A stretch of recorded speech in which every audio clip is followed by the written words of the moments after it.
Hello, my dear friends. They wore lace gloves, drank tea from porcelain cups, and smelled like lavender, but under the corsets and powdered cheeks, their bodies were slowly rotting from within. Beauty came at a price, and that price was often infection, decay, and silence. These women weren't just suffering, they were being erased from the inside out.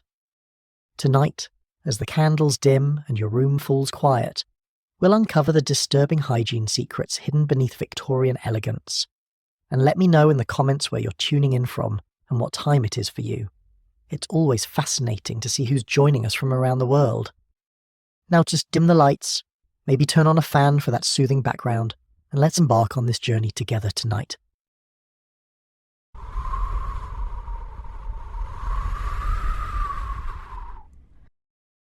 If someone entered a parlour in the 1880s and sat quietly among the women gathered there, the first thing they might notice would not be the heavy fabrics or the stiff postures, but the air itself. It was thick, stale, and filled with odours that no window seemed able to clear. Yet despite the reality pressing in on every breath, nobody spoke about it. Women were raised from childhood to believe that any mention of the body's smell was crude and improper.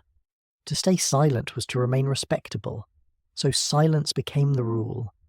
The truth was that bodies in those times carried odours far stronger than what most people today can imagine. Bathing was not frequent, water was difficult to heat, and the demands of daily life made personal care secondary to survival. Women wore layers of clothing that trapped sweat, menstrual blood, and dirt. Dresses were long, corsets were tight, and undergarments multiplied the number of barriers around the skin. All of this created the perfect conditions for bacteria to thrive. The smell that resulted was not a rare accident. It was an everyday part of life, clinging to people wherever they went. Women tried to mask it with flowers or herbs tucked into their underclothes.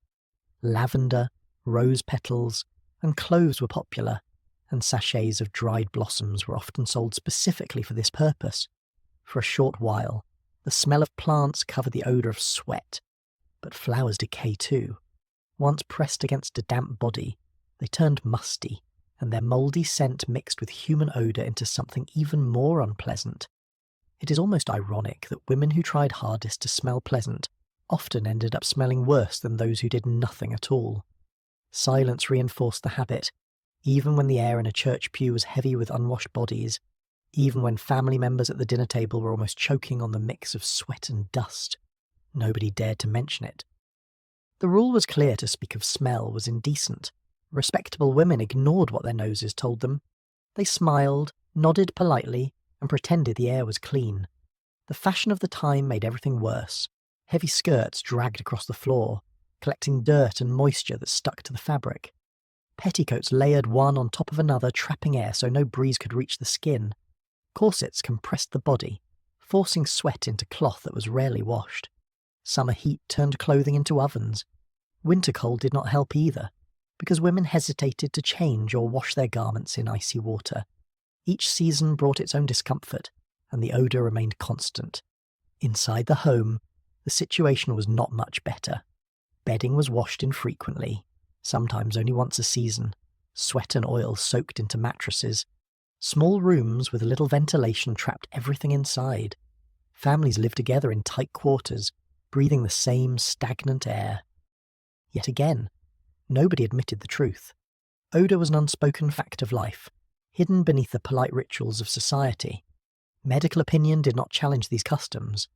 Doctors often described women's smells as signs of moral character rather than physical hygiene. Some claimed that a faint scent of perspiration was natural and even desirable, while others blamed a strong odour on weakness or sin. There was little advice about bathing or washing clothes. Instead, powders and perfumes were recommended as solutions. The body was not to be cleansed, it was to be masked. If we compare this to modern life, it would be like forbidding people to shower and instead asking them to carry air fresheners in their pockets to spray on themselves throughout the day. The absurdity is clear to us, but at the time, it was normal. Perfume sellers profited from this silence. Shops advertised oils and scented waters as marks of refinement. Women displayed bottles proudly on their dressing tables. But perfumes did not solve the problem.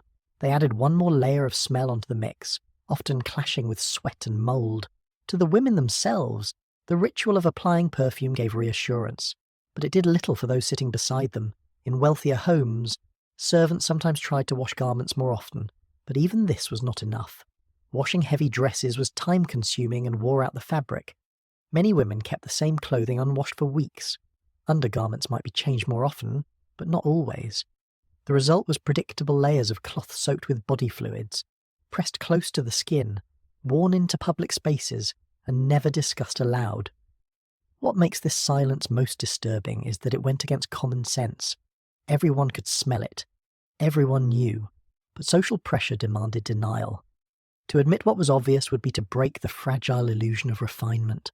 Respectability depended on pretending. Families accepted it, neighbours ignored it, and gatherings proceeded as if the air were clean. I find it unsettling to picture women forced to sit in crowded parlours, smiling politely, while knowing that everyone in the room was breathing the sour stench of unwashed bodies trapped inside layers of cloth. The denial had consequences beyond discomfort. Odour was often a sign of bacteria and infection. Trapped moisture caused skin rashes, sores, and fungal growths. Cuts or scrapes healed poorly under layers of dirty fabric. Illness spreads more easily in homes where nobody considers cleanliness important. By refusing to acknowledge smell, society also refused to confront the health dangers it represented. Even reformers who spoke about hygiene had difficulty breaking through tradition. Some doctors began to suggest that regular bathing might improve health, but their voices were faint. A few women's magazines carried cautious articles about washing, yet they often framed it as a luxury rather than a necessity. Most families continued their routines, bound by habit, cost, and social expectation. The silence was strongest among the poor. For them, water was expensive, soap was a luxury, and time was consumed by labour. They had neither the means nor the freedom to change habits. Their odour was strongest, but their voices were least heard. Society judged them for being unclean while at the same time denying them the resources to improve. The hypocrisy was heavy, and it hung in the air along with the smell itself. Looking back, the situation appears both absurd and tragic. A society that prided itself on refinement lived daily with odours it refused to acknowledge. Respectability was built not on reality but on denial. The body was treated as something shameful, never to be named, never to be honestly cared for. The smell that filled parlours, churches, and homes was more than a nuisance. It was evidence of a culture that valued appearances over health. The silence around body odour shows how appearances mattered more than truth in the lives of women during the 1880s. What was hidden under the layers of cloth often grew worse with every passing day, and when water itself was shunned, the skin began to crack, bleed, and suffer in ways that polite society refused to see. Water was not something a woman in the 1880s could easily rely on. In many towns, piped water was rare, and in rural homes it was absent altogether. Fetching water meant hauling it from wells, streams, or public pumps, then heating it if warmth was desired.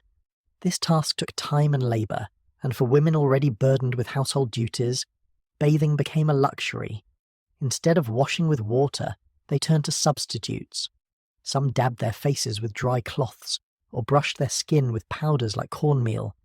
It gave the impression of cleansing without the effort or resources required for true washing. The result was skin that cracked, bled, and aged before its time. Sweat and dirt settled into pores, sealed over by layers of powder or lead-based cosmetics.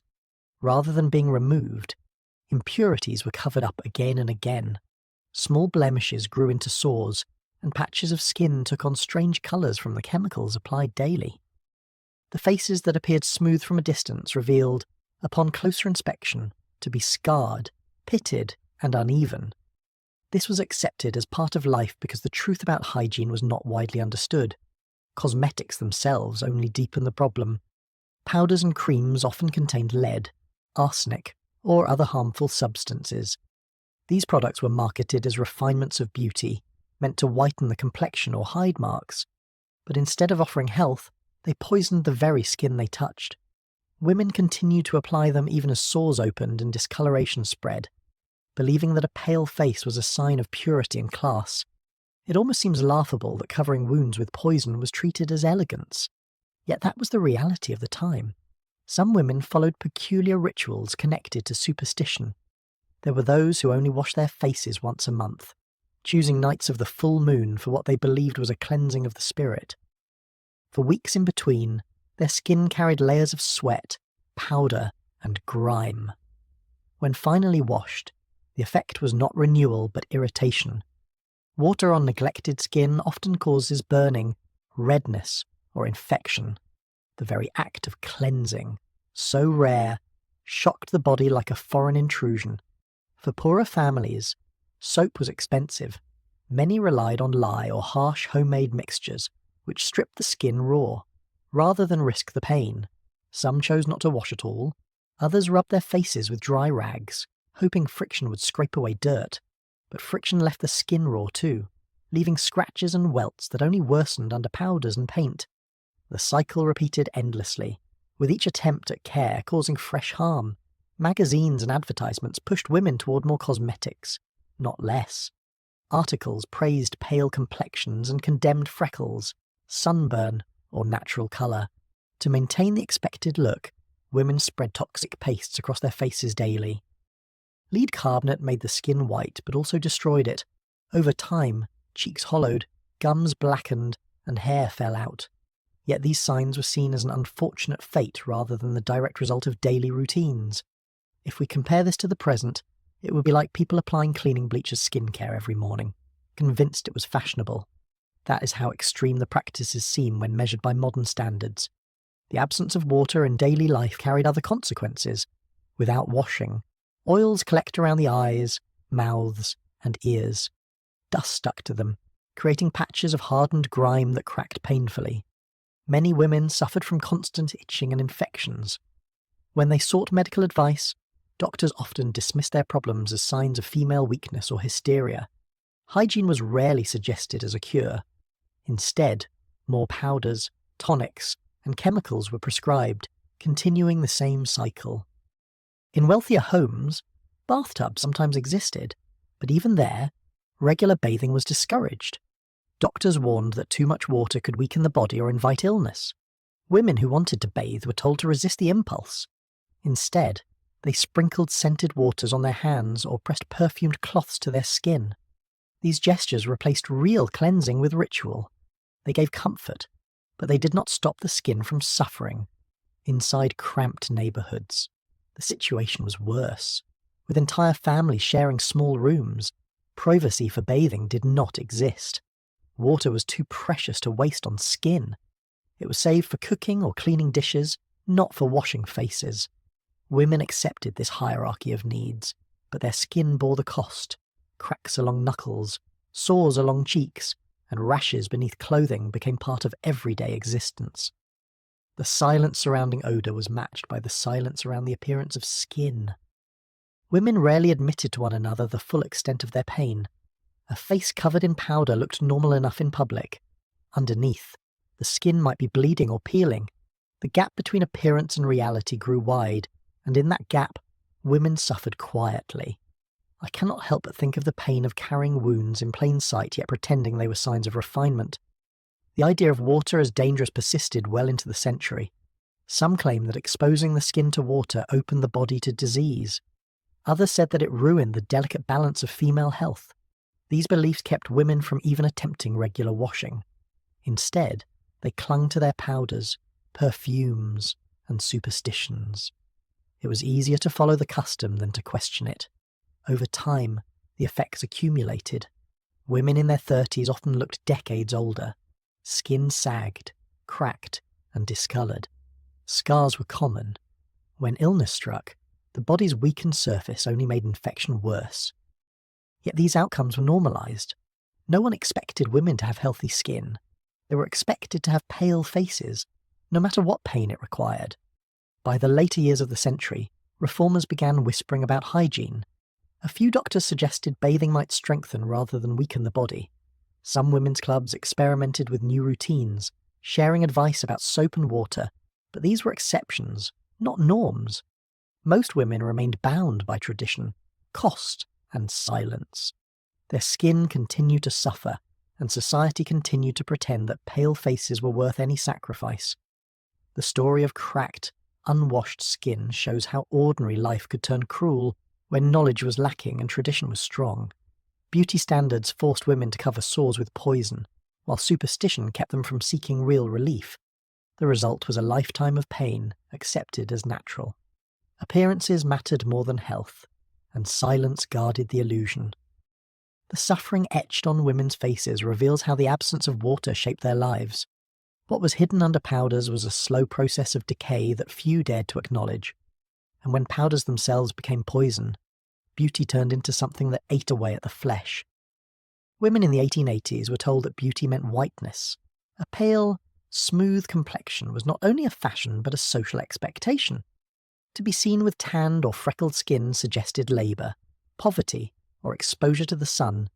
To achieve the desired look, women applied mixtures of powders and creams that promised to make their faces fairer. Among the most popular ingredients was arsenic, ground into a fine white powder and sold in jars or pressed into cakes. It was used without hesitation, rubbed into the skin night after night. What appeared to be a mark of elegance was in truth a slow form of self-destruction. The powders were cheap and widely available. Street sellers, pharmacies, and even upscale shops stocked them.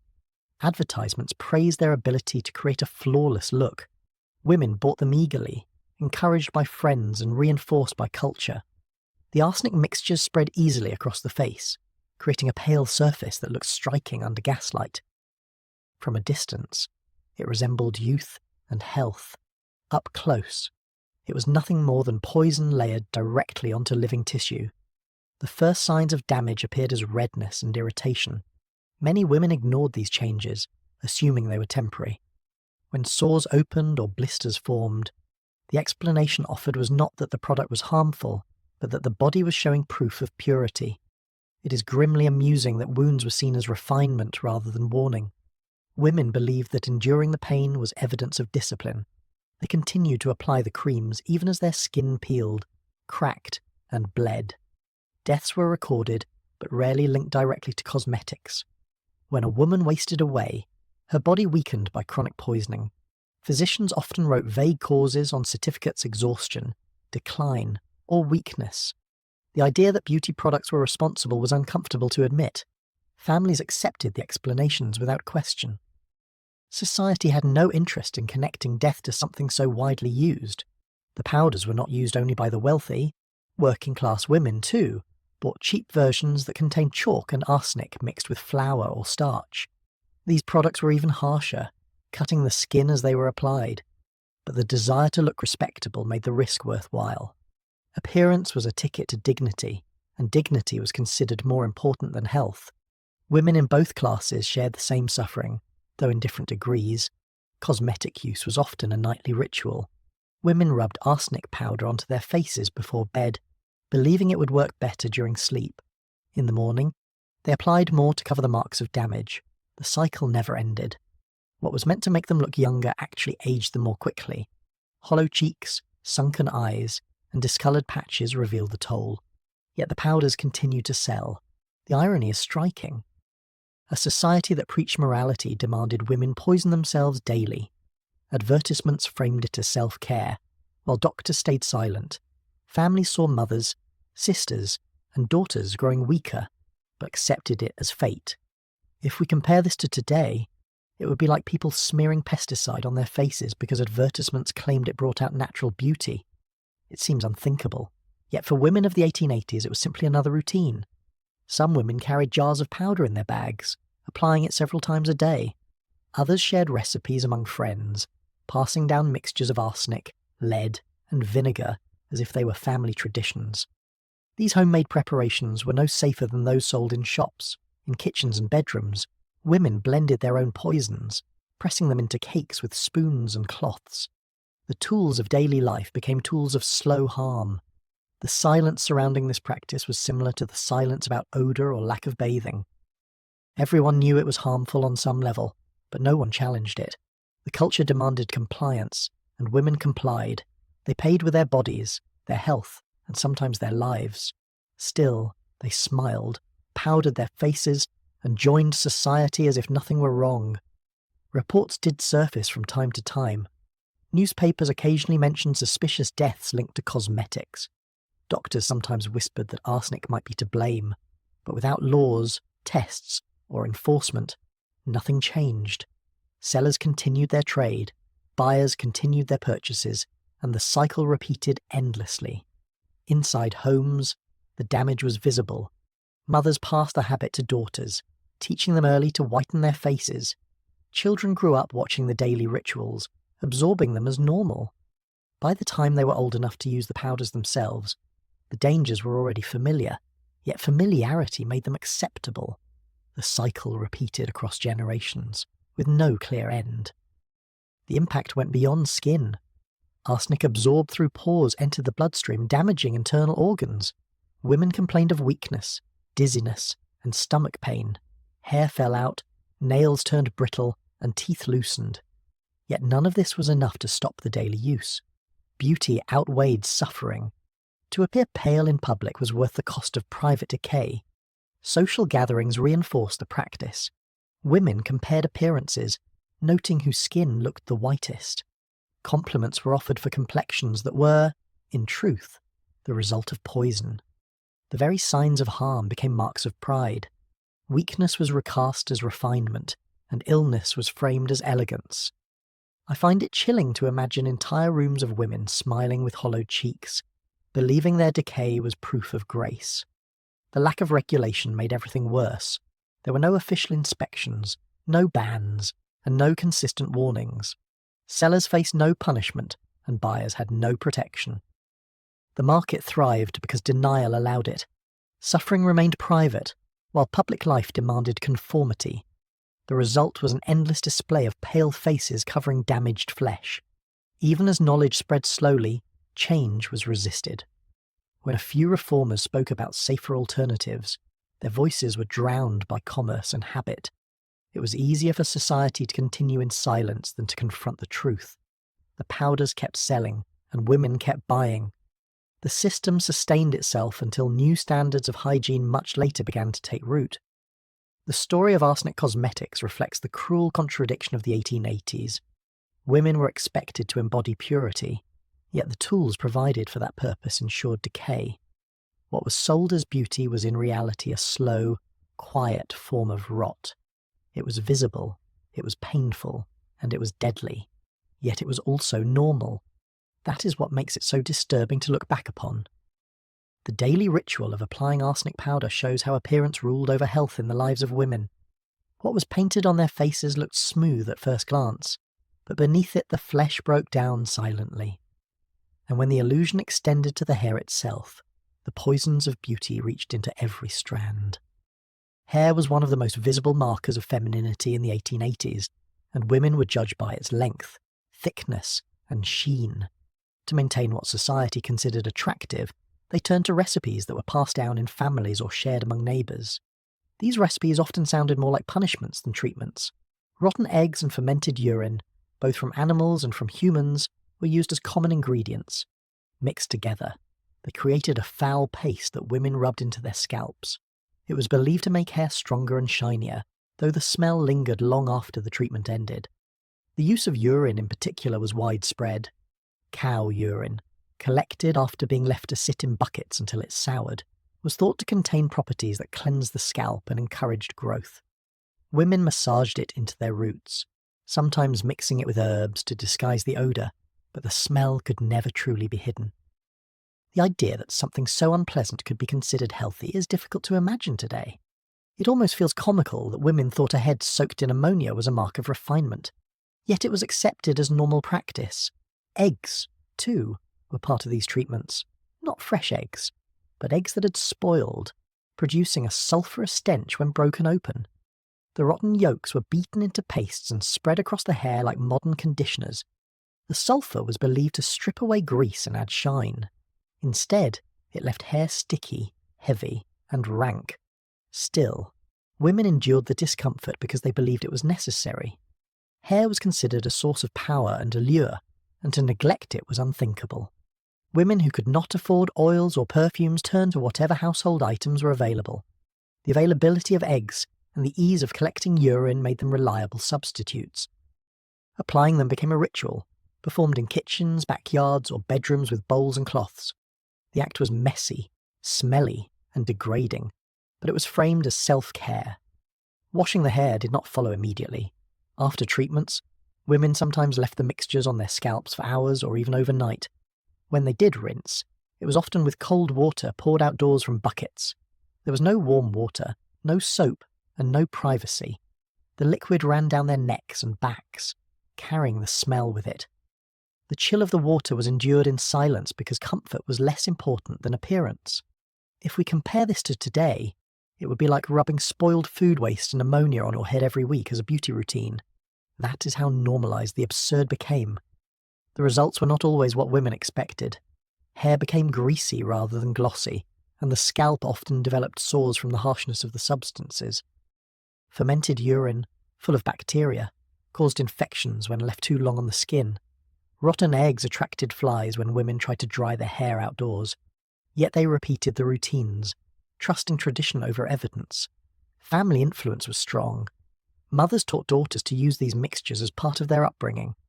A young girl watched her mother prepare the foul-smelling paste and was told it would make her beautiful. By the time she was old enough to question the practice, the habit was already formed. Generations repeated the same methods, believing them to be timeless truths about beauty. There was little medical guidance to challenge these customs.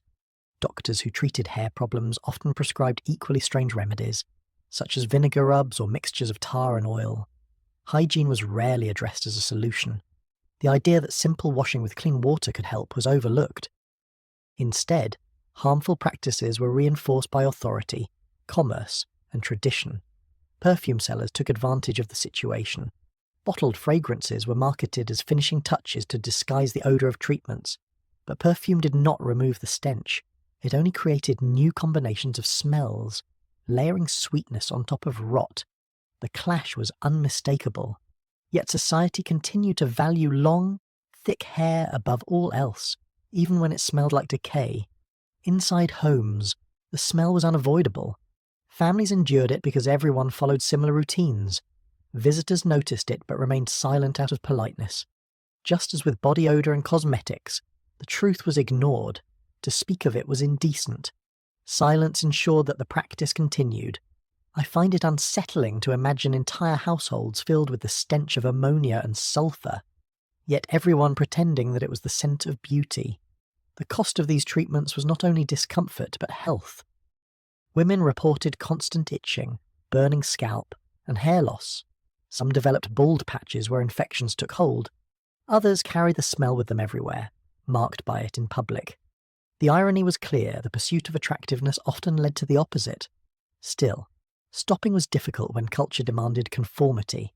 Poorer families were especially reliant on these practices. Without access to manufactured oils or imported products, they used what they had. Eggs and urine were free or nearly free, making them attractive choices. Wealthier women might add rosewater or imported tonics, but the base remained the same. Across class lines, women endured the same foul routines, united by tradition. Over time, the damage compounded. Scalp infections scarred the skin, preventing hair from growing back. Women who once had long braids found themselves covering bald spots with caps or ribbons. Yet the blame was not placed on the treatments. It was attributed to fate, age, or weakness. The truth remained hidden behind silence. Some reformers spoke of alternatives, such as frequent brushing or rinsing with plain water. A few women's magazines printed cautious advice about hygiene, but these voices were rare and often dismissed. Tradition carried more authority than reform. As long as women were praised for their hair, they endured whatever rituals were required to maintain it. The story of hair care in the 1880s is a reminder of how far desperation could go in the name of beauty. Rotten eggs and urine, substances we would recoil from today, were spread proudly on scalps. The pain, the smell, and the infections were all tolerated because appearance mattered more than comfort or health. What endured was not shine or strength, but silent suffering disguised as routine. Hair was not just hair in that era, it was reputation, status, and femininity. Women sacrificed their comfort to meet expectations, believing that the ends justified the means. What looked like natural beauty in the mirror was often the result of decay hidden beneath the surface. The smell clung to them, but silence kept it unspoken. The foul rituals of hair care show how tradition, ignorance, and pressure combine to create suffering. Women carried the stench with them daily, believing it was a mark of refinement, and when they lay their heads down at night, their pillows absorb the same mixtures, turning rest itself into another place of infection. The lengths women went to for their hair reveal how beauty was defined by suffering. What they rubbed into their scalps promised allure but delivered illness, and when they lay their heads in beds that were rarely washed, the filth of the body and the filth of the home joined together in silence. The bed was supposed to be a place of rest, yet in the 1880s, it often became a source of sickness. Women spent long hours tending to families, cooking, cleaning, sewing, and working. But when night came, they lay down not on clean linen but on sheets that had gone unwashed for months. Changing bedding was considered unnecessary labour, something that wasted water and effort. Instead, linens were left in place throughout entire seasons. By the end of winter, they carried stains from sweat, oils, blood, and the waste of pests that moved freely through homes. Rodents were constant visitors. Mice and rats left droppings on floors and in cupboards, and they often found their way into bedding. The warmth of feather mattresses attracted them, and their waste sank into the sheets. Women rarely had the energy or resources to scrub it away. The result was beds layered with filth that no one acknowledged. Families accepted the smell and the stains as part of life. It is almost absurd that people feared drafts more than the fact that they were sleeping on mouse droppings. Blood was another common presence. Menstrual blood seeped into sheets and undergarments that were not washed promptly. Stains remained for weeks, sometimes for years, darkening fabric and stiffening the weave. Women folded bedding in ways that concealed the worst areas, but the smell lingered. The mixture of dried blood with sweat created a sour stench that clung to pillows and mattresses alike. Guests noticed but kept silent, bound by the same social rules that demanded denial. Sweat was unavoidable in homes with poor ventilation. In summer, heat turned bedrooms into ovens, and in winter, heavy blankets trapped moisture against skin. Mattresses absorbed it day after day, becoming sponges of human waste. By the time the sheets were finally changed, the mattress underneath was already saturated. No amount of clean linen could erase what had soaked deep inside. Pillows, filled with feathers, were among the worst offenders. Oils from unwashed hair seeped into them night after night. Over the years, the feathers clumped together, heavy with grease and bacteria. The smell was unmistakable. Yet feather pillows were prized as signs of comfort and wealth. To discard them was unthinkable, so women continued to rest their heads on cushions that stank of decay. If we compare this to modern life, it would be like sleeping every night on a greasy kitchen rag stuffed into a pillowcase. The image feels revolting, but it reflects reality. The problem extended beyond smell. Insects thrived in these conditions. Bedbugs multiplied in the seams of mattresses, crawling across skin at night. Lice nested in feather pillows. Fleas moved from bedding to clothing and back again. Women woke with bites and rashes, but accepted them as part of daily discomfort. Washing bedding more often might have helped, but tradition, labour, and denial kept habits in place. Children were especially vulnerable. They shared beds with siblings or parents, lying in the same sheets that absorbed every form of filth. Infants crawled on linen stained with blood and rodent droppings. Mothers comforted them without considering the danger. Sickness spread easily in such environments, but the link to bedding was rarely recognised. Illness was blamed on fate, weather, or weakness, not on the filthy linens beneath them. Some households tried to mask the problem. Women sprinkled powders or dried herbs between sheets to create a sense of freshness. These temporary measures added fragrance for a short time, but did nothing to remove bacteria. Like the sachets worn in underclothes, they became one more layer hiding the truth. Comfort was imagined, not real. The labour involved in washing was a genuine barrier. Sheets were heavy, especially when soaked with water. Heating water required chopping wood and tending fires. Scrubbing meant hours bent over tubs. For women already carrying endless burdens, The idea of changing bedding weekly or even monthly felt impossible. So they postponed it, sometimes for entire seasons. By spring, the sheets that were finally washed revealed the marks of everything that had passed through life in winter blood, sweat, waste, and dirt. Wealthier homes had more linen, but even they did not always change it frequently. Servants were tasked with washing, and mistresses often considered the work beneath them. To demand frequent changes meant more expense and more strain on staff. As a result, even respectable houses carried the same hidden filth. Beneath polished appearances, the reality of bedding remained unchanged. The silence was powerful. Just as with body odour or cosmetics, people ignored what their senses told them. To speak of it was shameful, a violation of propriety. Families accepted filth as invisible. Visitors pretended not to notice. Respectability demanded denial, and denial kept the system intact. I cannot help but feel horrified at the thought of women lying down each night on sheets crawling with vermin. Yet considering themselves proper and refined, medical authorities offered little guidance. Some doctors suggested that fresh air and sun could cleanse bedding, but few households followed the advice. Instead, beds remained in dark rooms, never aired out, never exposed to cleansing light. Disease spread easily in such conditions, but the cause was never linked to the bed itself. Hygiene as a concept was not yet strong enough to challenge habit. The toll on health was clear. Rashes, fevers, and infections flourished. Bed sores formed in the elderly, worsened by dirty linens pressing against the skin. Children sickened quickly, their weak bodies unable to resist the bacteria surrounding them. Women bore the responsibility but lacked the knowledge and resources to change. The cycle repeated generation after generation. Even reformers found little success in challenging these practices. Articles in women's magazines occasionally urged readers to change sheets more often, but the advice was treated as idealistic rather than practical. Poor households ignored it entirely, and wealthy ones considered it unnecessary. The reality of unwashed beds persisted, hidden beneath quilts and polite smiles. The bed, instead of being a place of rest, became an extension of the filth already carried on bodies and in homes.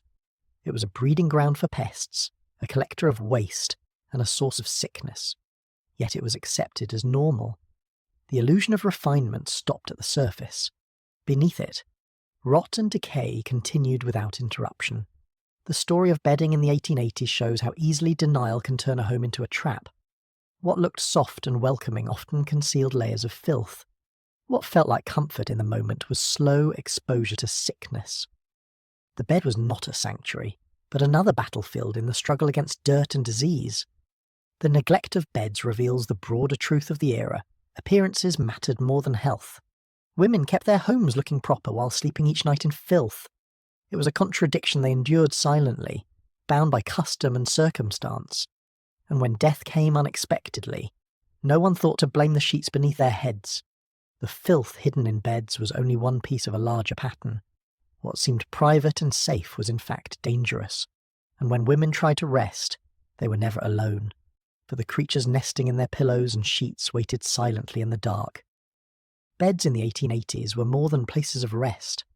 They were breeding grounds for insects and small creatures that thrived in the warmth of linen and clothing, left unchanged through entire seasons. Women often climbed under quilts that looked ordinary, only to lie directly on top of colonies of parasites. The practice of rarely washing bedding or sleepwear created ideal conditions for pests. Parasites were not an occasional nuisance.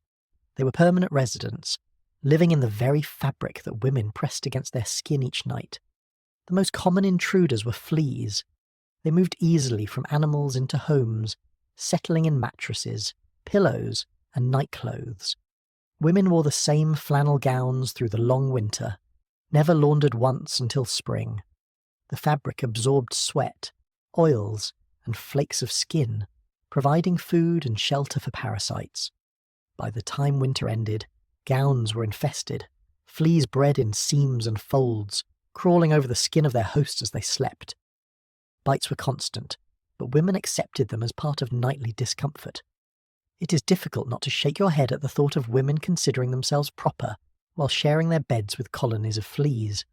Bedbugs joined them in even greater numbers.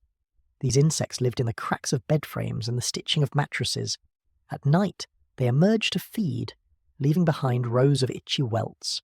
Women woke covered in red marks, yet blamed the air or their own health instead of the obvious cause. Scratching opened wounds that sometimes became infected, but treatment was rare. Doctors offered tonics or powders, never suggesting that the bed itself was the problem. In some homes, ants built nests in the folds of bedclothes. The warmth and dampness drew them in, and they formed colonies inside quilts or skirts left on chairs. There were reports of women pulling back blankets to find moving trails of insects across the sheets. Yet silence persisted. To speak of it was to admit failure as a housekeeper. Families chose denial over truth, leaving women to sleep on fabric alive with movement. The horror reached its peak in cases where death revealed what daily life concealed. There were accounts of women found dead in their beds, their bodies already crawling with parasites that spilled from clothing when the sheets were lifted. It shocked neighbours, but only briefly. The stories faded quickly, treated as isolated tragedies rather than the result of common conditions. Society had little desire to confront the fact that such infestations were widespread. The smell of beds often betrayed the truth.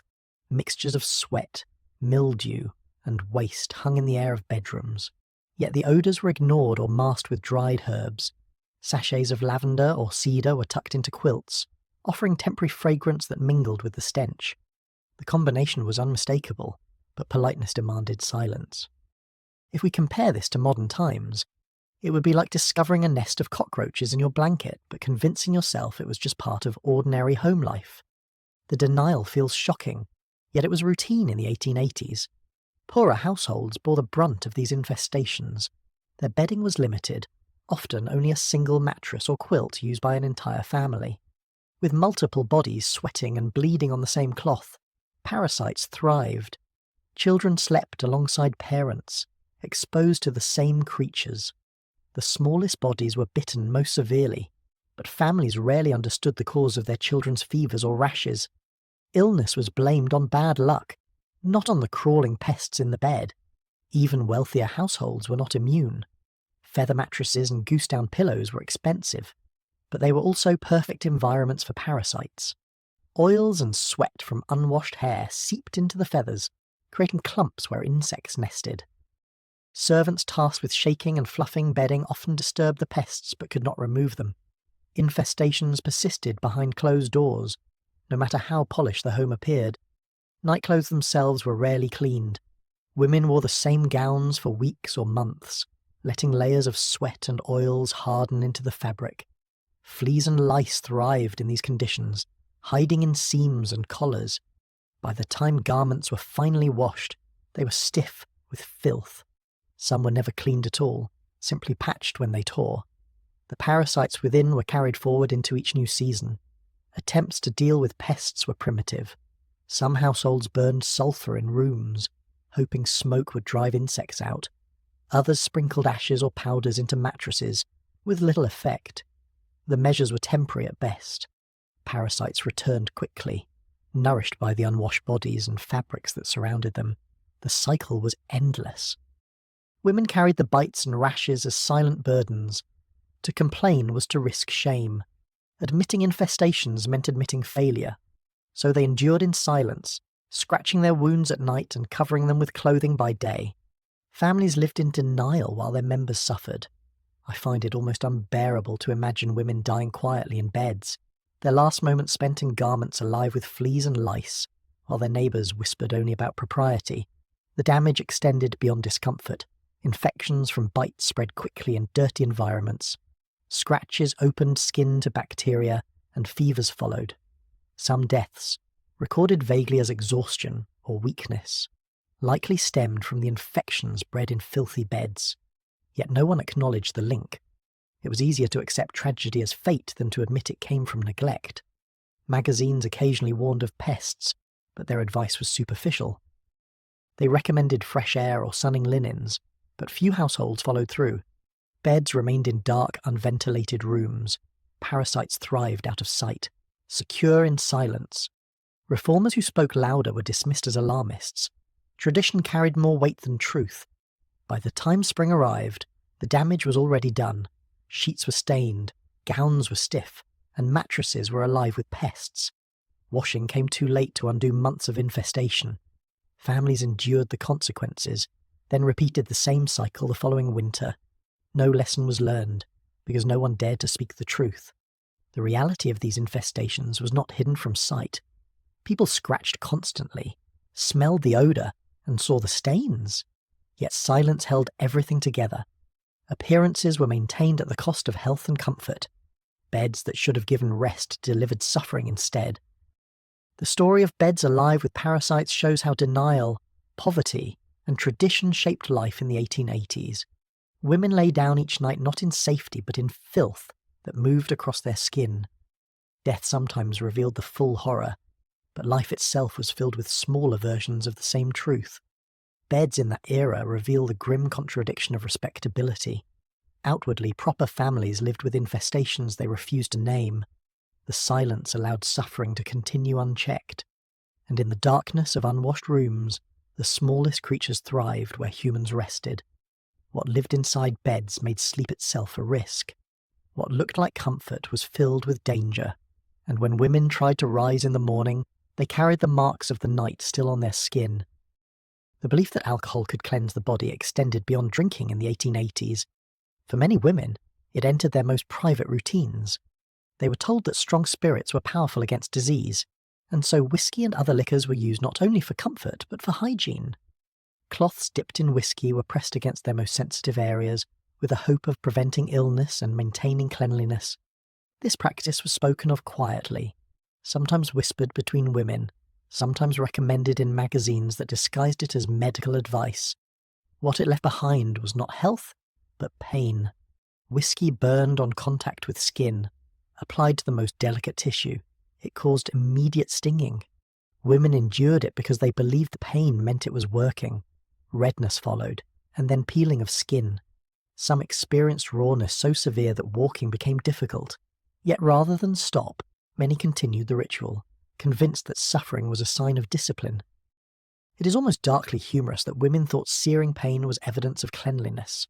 The burns went deeper than surface irritation. Over time, repeated use of alcohol led to chemical burns. Scabs formed, tissue cracked, and bleeding occurred. Infections took root in wounds that were opened daily by harsh treatment. Women endured cycles of injury and recovery, never questioning whether the remedy itself was to blame. The idea of applying plain water was dismissed as ineffective or even dangerous. Tradition and superstition made whiskey seem like the safer choice. Social pressure added to the burden. Women who refused to use these methods were labelled as lazy or improper. They were told that to avoid the discomfort was to invite disease or to signal loose morals. A woman's character was judged not only by her outward appearance, but by how much pain she accepted in silence. The logic was cruel, but it shaped behaviour. Pain became proof of respectability. The influence of doctors reinforced the custom. Some physicians endorsed the use of spirits, claiming they killed germs. Others simply stayed silent, allowing the practice to spread unchecked. Without clear opposition, the use of whiskey as a cleanser continued. It was cheaper than medicines, widely available, and easy to apply.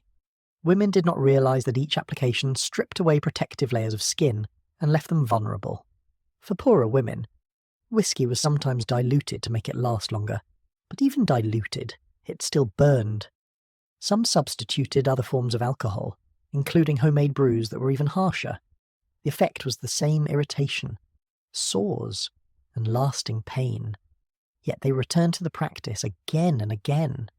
If we compare this to modern times, it would be like disinfecting intimate areas daily with bleach and calling it hygiene. The absurdity is clear now, but in the 1880s it was taken seriously.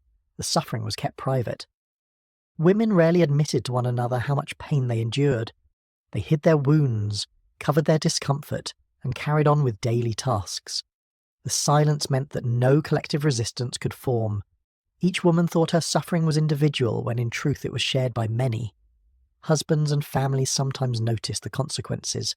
Women moved stiffly, avoided sitting for long periods, or grimaced when walking. Yet explanations were rarely given.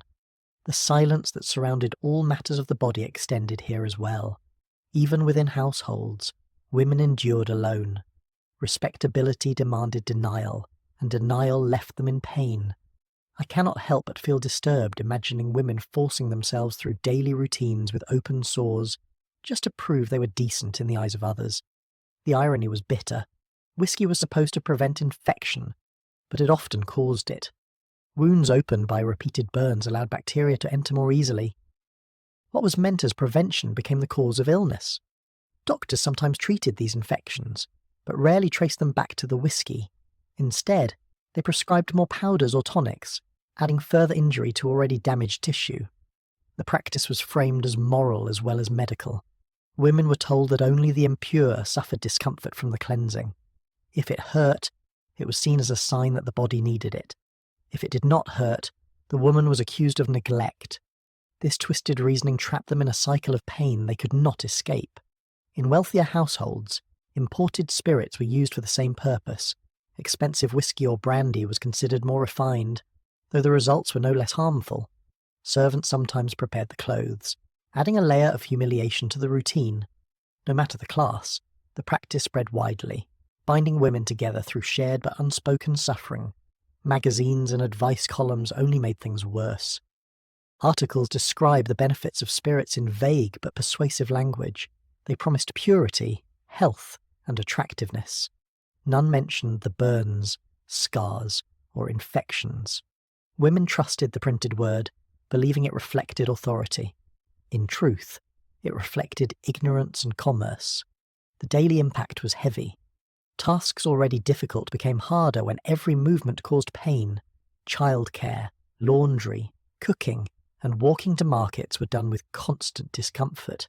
Yet women rarely complained. Complaints risked judgment, and judgment was worse than pain. So they endured, moving silently through days filled with hidden wounds. By the end of the century, some reformers began to criticize the use of spirits for hygiene. Doctors slowly recognized the harm, though their warnings were soft. It took years for attitudes to change. Until then, women continued to damage themselves in the name of purity. The scars they carried were rarely spoken of and often ignored even when they contributed to illness or death. The story of whiskey used as a cleanser is another reminder of how appearances ruled life in the 1880s. Women were trapped between fear of disease, demands of respectability, and ignorance about health. What they endured was not hygiene but torture disguised as routine. The pain was unnecessary, but they had no way of knowing. What women believed was a safeguard was in fact another source of suffering. What they thought proved their respectability only exposed their vulnerability. And when they placed their faith in alcohol, they traded comfort for wounds that left marks both seen and unseen. Women's lives in the 1880s reveal a pattern of rituals that caused more harm than good. Each custom promised purity but delivered pain. Each silence allowed suffering to continue. And with every application of whiskey, the illusion of cleanliness grew while the body weakened. In the 1880s, the mouth was one of the most neglected parts of the body. Dentistry as a profession was in its infancy, and for most families, access to a dentist was impossible. Women lived their lives with teeth that decayed early, gums that bled constantly, and mouths that carried odours impossible to hide. Without regular cleaning, food remained trapped between teeth until it rotted. Infections spread quickly, turning cavities into abscesses. Pus flowed into the throat, and the stench of decay seeped out with every word or sigh. The mouth, far from being a symbol of health, became a source of suffering and social shame. Bad breath was not simply unpleasant, it was considered suspicious.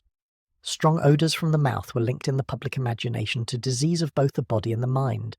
Some communities even treated foul breath as evidence of insanity. Women who smelled strongly were isolated, avoided, and sometimes whispered about as unstable. The connection was cruel and unfounded, but it reflected the ignorance of the time. It is almost unbelievable that a person with a rotting tooth could be accused of madness instead of illness. The methods women used to care for their mouths often made things worse. With no toothbrushes as we know them today, they relied on crude tools. Some rubbed their teeth with rags dipped in soot or salt. Others ground shells into powder and used the sharp grains as a scrub. These methods scratched enamel, tore gums, and left mouths bleeding. Rather than preventing decay, they opened new wounds. Infection was common, and the breath grew worse instead of better. Pain was constant. Women endured toothaches that lasted for months or years, with no relief. When teeth grew loose, they often fell out on their own. In other cases, desperate women pulled them with kitchen tools or let blacksmiths do it for a coin. There was no anaesthesia. The result was mouths full of gaps, infections, and scar tissue. And still, the breath betrayed what lay hidden inside. The absence of professional dentistry meant that remedies circulated through word of mouth. Whiskey rinses, vinegar gargles, and herbal mixtures were common suggestions. None removed the infection. They only covered odour briefly or added new burns to the mouth. Women followed these practices faithfully, not realising that the bacteria causing the smell continued to thrive. If we compare this to today, it would be like people treating tooth decay by scrubbing their mouths with sandpaper and rinsing with kerosene. The thought feels absurd, but for them, it was normal. The stigma was heavy. A woman with foul breath could be shunned by her family, avoided by neighbours, or blamed for spreading illness. In some households, husbands slept apart to escape the stench. Children grew accustomed to the smell of decay on their mother's lips, but outsiders recoiled. Silence about the reality of dental disease meant that women bore this stigma without explanation or defence. Diet made matters worse. Bread often contained grit from poorly milled flour, wearing down enamel. Sweets adulterated with chalk or arsenic left a residue that eroded teeth. Meat stuck in molars, rotting before it could be removed. Without tools to clean properly, the cycle of decay accelerated. By middle age, many women had mouths filled with broken teeth, abscesses, and exposed roots. Breath that smelled of rot was the natural outcome. The connection between foul breath and madness reveals the fear society carried about unseen illness. Without understanding bacteria or infection, people sought explanations in morality or the mind. Women who smelled bad were said to have corrupted souls or unstable thoughts. They were sometimes sent away from gatherings or excluded from visits. The cruelty of this judgment added to the suffering already caused by pain and infection. I cannot help but feel dismayed imagining women judged as insane for what was really nothing more than untreated dental disease. The effects were visible inside homes as well. Beds filled with the smell of decay when couples lie together. Families ate meals in silence, unwilling to mention the stench that rose from a mother's mouth. Children grew used to it, but visitors often recoiled. Still, no one spoke openly. To discuss the smell was considered rude, even when everyone suffered from it. When teeth fell out, women sometimes wore false replacements. These were crude devices, carved from bone or wood, tied into the mouth with wire. They shifted painfully with each bite and rubbed sores into the gums. Instead of improving breath, they created new places for bacteria to thrive. The effort to appear respectable added yet another layer of harm. The suffering was not limited to the poor. Wealthier women had access to more treatments, but they were rarely safer. Some purchased powders laced with mercury or arsenic, sold as whitening agents. These did not improve health but poisoned the body further. They left gums blackened and mouths ulcerated. Breath grew fouler, but the appearance of whiteness was considered worth the risk. Religious and moral ideas shaped the silence. Some preachers linked foul breath to sin, describing it as the outward mark of inward corruption. Women internalized these messages, feeling shame not only for their health, but for their supposed morality. Instead of seeking help, they endured in silence. Their breath became another burden in lives already weighed down by labour and denial. Doctors of the time wrote about foul breath but offered little real help. Without antibiotics or proper dental tools, they could do little more than extract teeth. Many believed foul odours indicated disorders of the stomach or brain. The link between oral infection and systemic illness was not fully understood. As a result, women received no real solutions.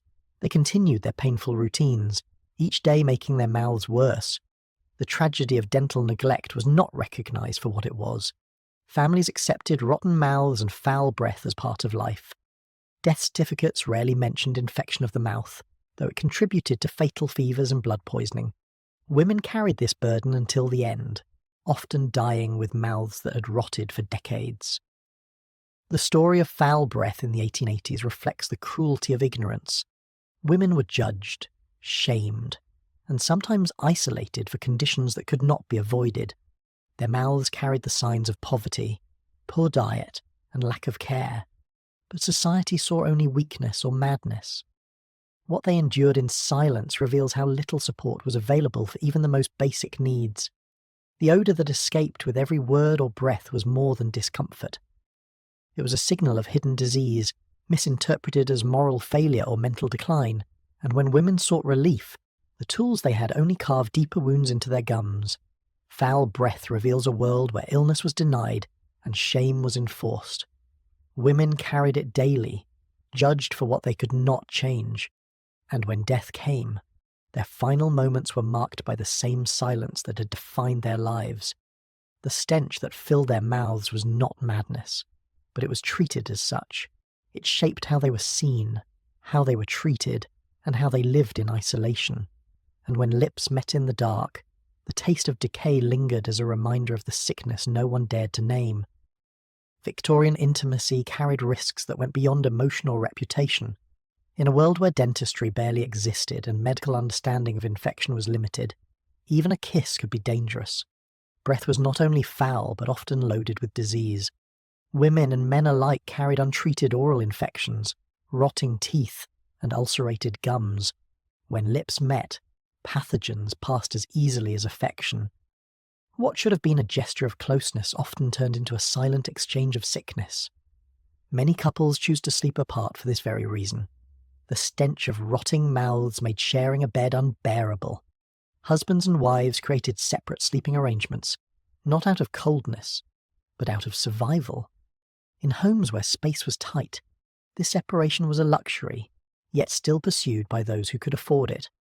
For others, tolerance was forced, and the smell of decay filled the night air. To them, intimacy was not comforting, like it was suffocating. It is strangely grim to think that for some, avoiding a kiss was as essential as avoiding spoiled meat. Sexually transmitted diseases added to the danger. Syphilis was rampant in the 1880s, spreading through both obvious and hidden encounters. Mouth sores and ulcers carried the bacteria easily from person to person. Even a light kiss could transmit infection. Women who believed they were safe within marriage sometimes contracted the disease from their husbands, who had visited brothels. Their mouths soon bore the signs: lesions, foul odour, and pain that made speaking difficult. Each kiss that followed only deepened the spread. The lack of knowledge meant that people did not fully understand how transmission worked. They recognized patterns but did not connect them to bacteria. To them, foul breath itself seemed to carry madness or evil. When women's mouths emitted smells of rot, neighbours whispered about curses or divine punishment. Kissing someone with foul breath was not just risky but stigmatized as corrupting. If we compare this to modern times, it would be like believing that kissing someone with cavities could doom you to madness. The superstition reflected fear mixed with ignorance. Attempts to cover the smell often caused further harm. Women placed small lumps of camphor or herbs inside their cheeks to mask odour. Camphor in particular was popular, sold in apothecaries as a cure-all and deodorizer. Women sucked on these chunks during gatherings, hoping to keep their breath tolerable. The danger came when pieces were accidentally swallowed.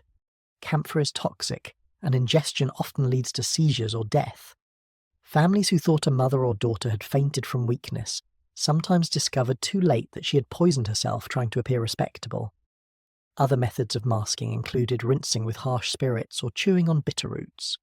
None removed the underlying infections. At best, they dulled the stench for a short time. At worst, they added burns or new sores to already damaged mouths.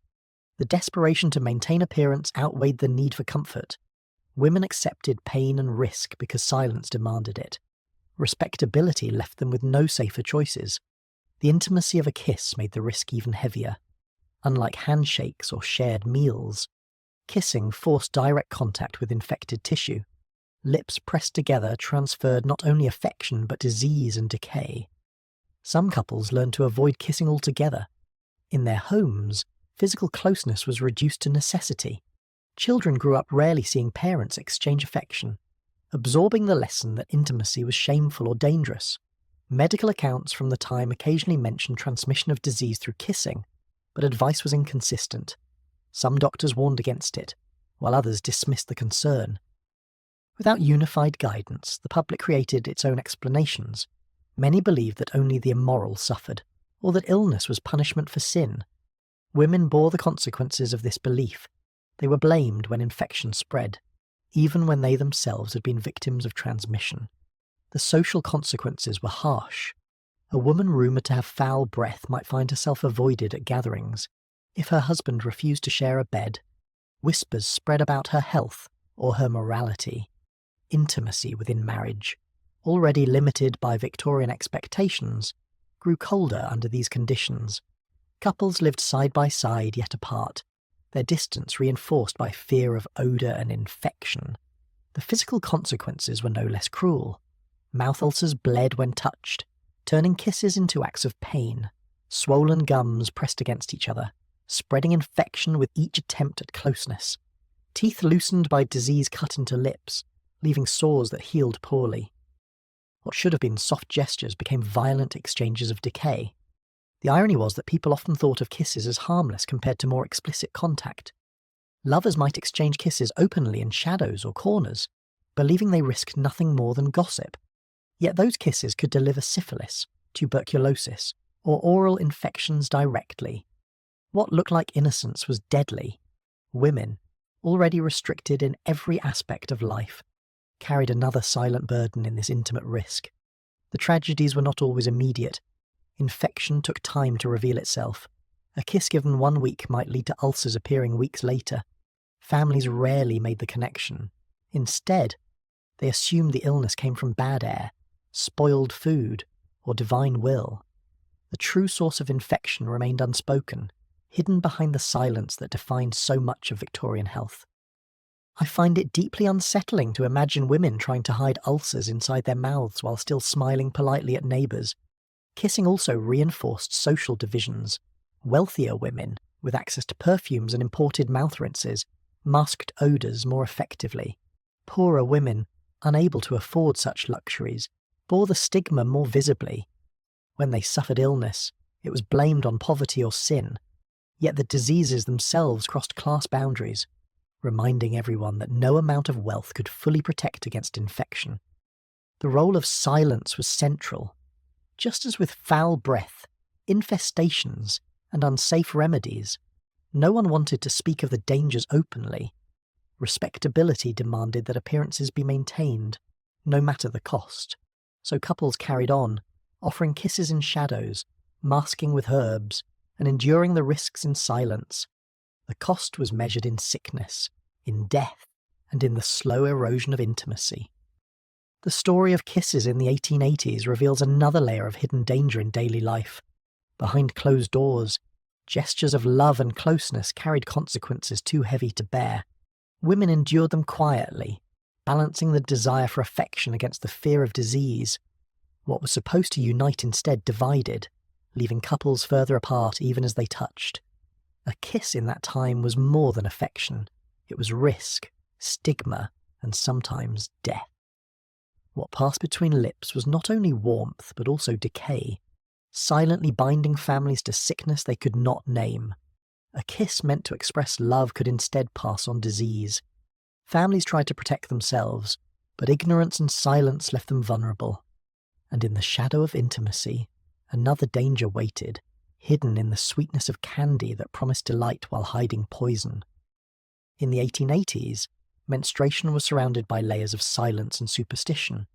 Women were taught that their monthly bleeding was unclean, dangerous, and even threatening to the natural order. They were told that water and menstrual blood must never meet. To bathe during menstruation, it was believed, was to offend spirits or summon misfortune. Such warnings were passed from mothers to daughters, reinforced by neighbours, and repeated until they became an unshakable truth. Instead of caring for their bodies with water, women endured in silence, hiding away under heavy fabric. The belief shaped every part of their routines. When bleeding began, they were expected to wrap themselves tightly with cloth, sometimes using several layers to contain the flow. These clothes were rarely washed properly. Instead, they were folded and saved for the next month, stiff with old stains and bacteria. Water was deliberately avoided during these days. To wash, even with a cloth dampened in clean water, was thought to invite disaster. Women carried the smell and discomfort without complaint, convinced that endurance was part of womanhood. It is shocking to think that something as ordinary as bathing was framed as a danger to the balance of the world. The layers of fabric used to absorb blood were heavy and suffocating. They trap heat, sweat, and odours close to the body. The result was irritation and infection, though these problems were rarely spoken of. Women walked with chafing thighs and burning skin, but they endured silently. The fabric rubbed against tender flesh until sores formed, sores that often remained long after the bleeding stopped. These were treated with nothing, left to heal on their own. The fear of water went further than bathing. Some women avoided washing their hands during menstruation, convinced that even touching water could cause harm.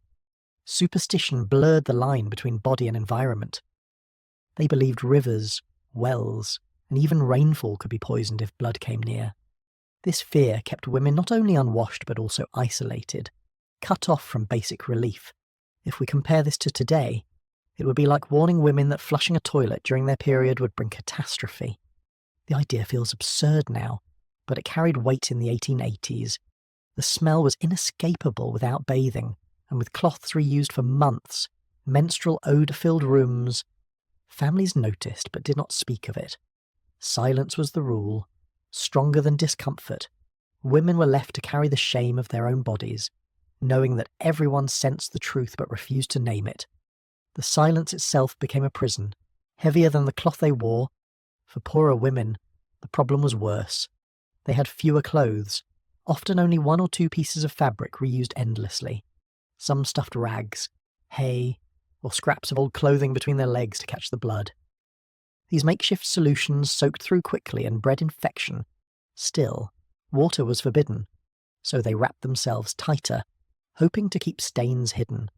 Respectability depended on invisibility. A woman who bled visibly risked humiliation greater than the pain of sores or infection. Wealthier women had access to finer fabrics, but the customs were the same. Their clothes were perfumed or decorated, but they were still folded and reused. Servants sometimes washed them in secret, but often they were simply stored in drawers or trunks until needed again. The same superstitions applied to every class. No woman, rich or poor, was free to bathe during menstruation. Medical knowledge did little to help. Doctors sometimes reinforced these taboos, warning that exposure to cold water during menstruation could cause illness or infertility. With no understanding of infection, their advice only strengthened the silence.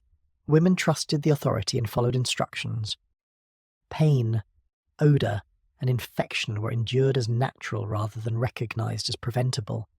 I find it disturbing to imagine women forced to live through each month in filth, while being told that bathing would summon demons. Married women carried another burden. Husbands sometimes demanded intimacy even during menstruation, despite the filth and discomfort. Without bathing, the experience was painful and humiliating, yet refusal was rarely an option. Women endured, bearing the consequences silently. Their suffering was hidden under layers of cloth and silence, unseen by the world. The effects on health were severe. Skin infections were common. Ulcers developed where cloth rubbed against the body. The build-up of bacteria led to fevers that were rarely traced back to menstruation.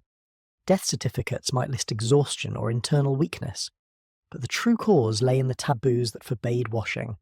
The silence around menstruation allowed illness to spread unchecked. Children grew up learning the same lessons. Daughters were warned that water was dangerous, and sons were taught that menstruation was something shameful and unmentionable. The cycle repeated endlessly. Each new generation of women inherited the same clothes, the same silence, and the same pain. The superstition became tradition, and tradition carried more weight than truth. In some rural areas, menstruating women were even barred from communal wells.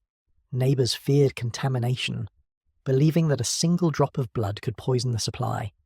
This forced women to rely on stored water at home, though they still avoided using it on their own bodies. The isolation deepened the shame. Menstruation became not only a private burden, but also a public mark of exclusion. Advice columns offered no relief. Magazines that claimed to guide women on hygiene rarely mentioned menstruation at all. When they did, The advice reinforced superstition. Suggestions included more layers of cloth, more perfumes, or more silence. None dared to recommend bathing. Women were left to suffer without knowledge, bound by traditions that valued secrecy above health. The unwashed garments told their own story. Drawers and cupboards held bundles of cloth stiff with old blood. When brought out again, they smelled strongly. Yet women pressed them against their bodies once more. They endured the chafing, the odour, and the infections, believing there was no other way. The silence of society ensured that they never learned differently. The story of menstruation in the 1880s reveals how ignorance and superstition turned natural processes into sources of suffering. Women carried burdens that could have been eased with the simplest of remedies, water and soap. Instead, they were taught to avoid relief, to embrace pain as part of virtue, and to remain silent no matter the cost. What should have been ordinary care was transformed into ritualized endurance. What should have been hygiene became taboo, and what should have been a moment of relief was replaced by the weight of cloth, odour, and shame. Bathing was forbidden, infection was ignored, and silence was enforced. Women suffered through each month without the most basic comfort, and while they endured, another danger waited in the powders and perfumes they turned to in desperation, promising freshness but delivering poison. Powders were sold everywhere, in small tins with polished lids or glass bottles decorated with floral labels.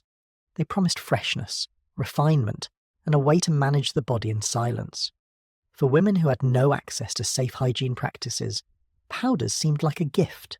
They were shaken into garments, pressed directly onto the skin, and even dusted into the most private areas of the body. A gesture that looked gentle on the surface was, in fact, a way of spreading poison. Manufacturers made these powders from whatever ingredients were cheap and easy to obtain. Mercury compounds and white phosphorus were common. They gave a pale sheen, created a dry texture, and carried strong odours to mask anything unpleasant.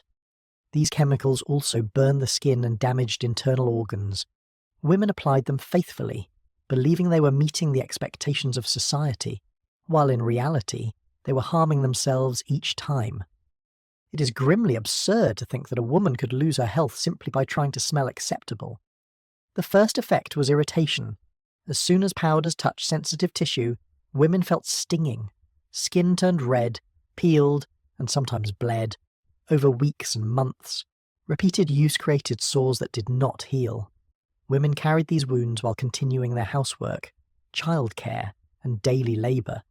They said nothing, because to omit the pain meant drawing attention to matters considered shameful.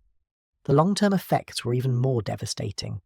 White phosphorus interfered with the reproductive system. Women who used powders frequently experienced miscarriages, sometimes losing pregnancies again and again.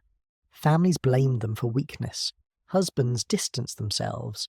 Neighbours whispered, and mothers told daughters that such losses were natural. No one pointed to the powders as the cause. The connection remained unspoken, hidden by the silence that surrounded women's bodies. Perfume was the mask. Powders came in the scents of violets, roses, or citrus. They were designed to cover the strong smells of unwashed cloth and menstrual rags. For a brief moment, the fragrance worked, but under the surface, infection grew. Bacteria thrived in wounds created by the powders. Women who believed themselves refined carried ulcers and fevers that made their lives miserable. The methods of application only added to the harm. Some powders were blown through narrow tubes, sending clouds of toxic dust into the air. Servants often handled this task for wealthier women, shaking bottles or pressing powder puffs against skin. The servants inhaled the particles as well, damaging their lungs and burning their own hands. No one thought to protect them. They were considered replaceable, just another part of the household routine. If we compare this to modern life, it would be like covering the body each morning with household bleach and calling it perfume. Once a routine began, it was difficult to stop. Women feared that abandoning the powders would mark them as careless or dirty. Respectability was tied to fragrance, and fragrance was tied to powders. To stop was to risk shame. Even those who suspected the powders harmed them continued using them, trapped by expectation. Doctors occasionally mentioned dangers in medical journals. A few wrote that mercury and phosphorus should not be used in cosmetics, but warnings were small, scattered, and easy to ignore. Manufacturers continued without restriction. Without laws to enforce safety, the market was flooded with dangerous products. Women bought them without question, trusting labels more than rare warnings. The repeated miscarriages were devastating but normalized. When pregnancies ended suddenly, women blamed themselves. Husbands sometimes accused them of weakness, or neighbours suggested divine punishment. Grief was carried in silence.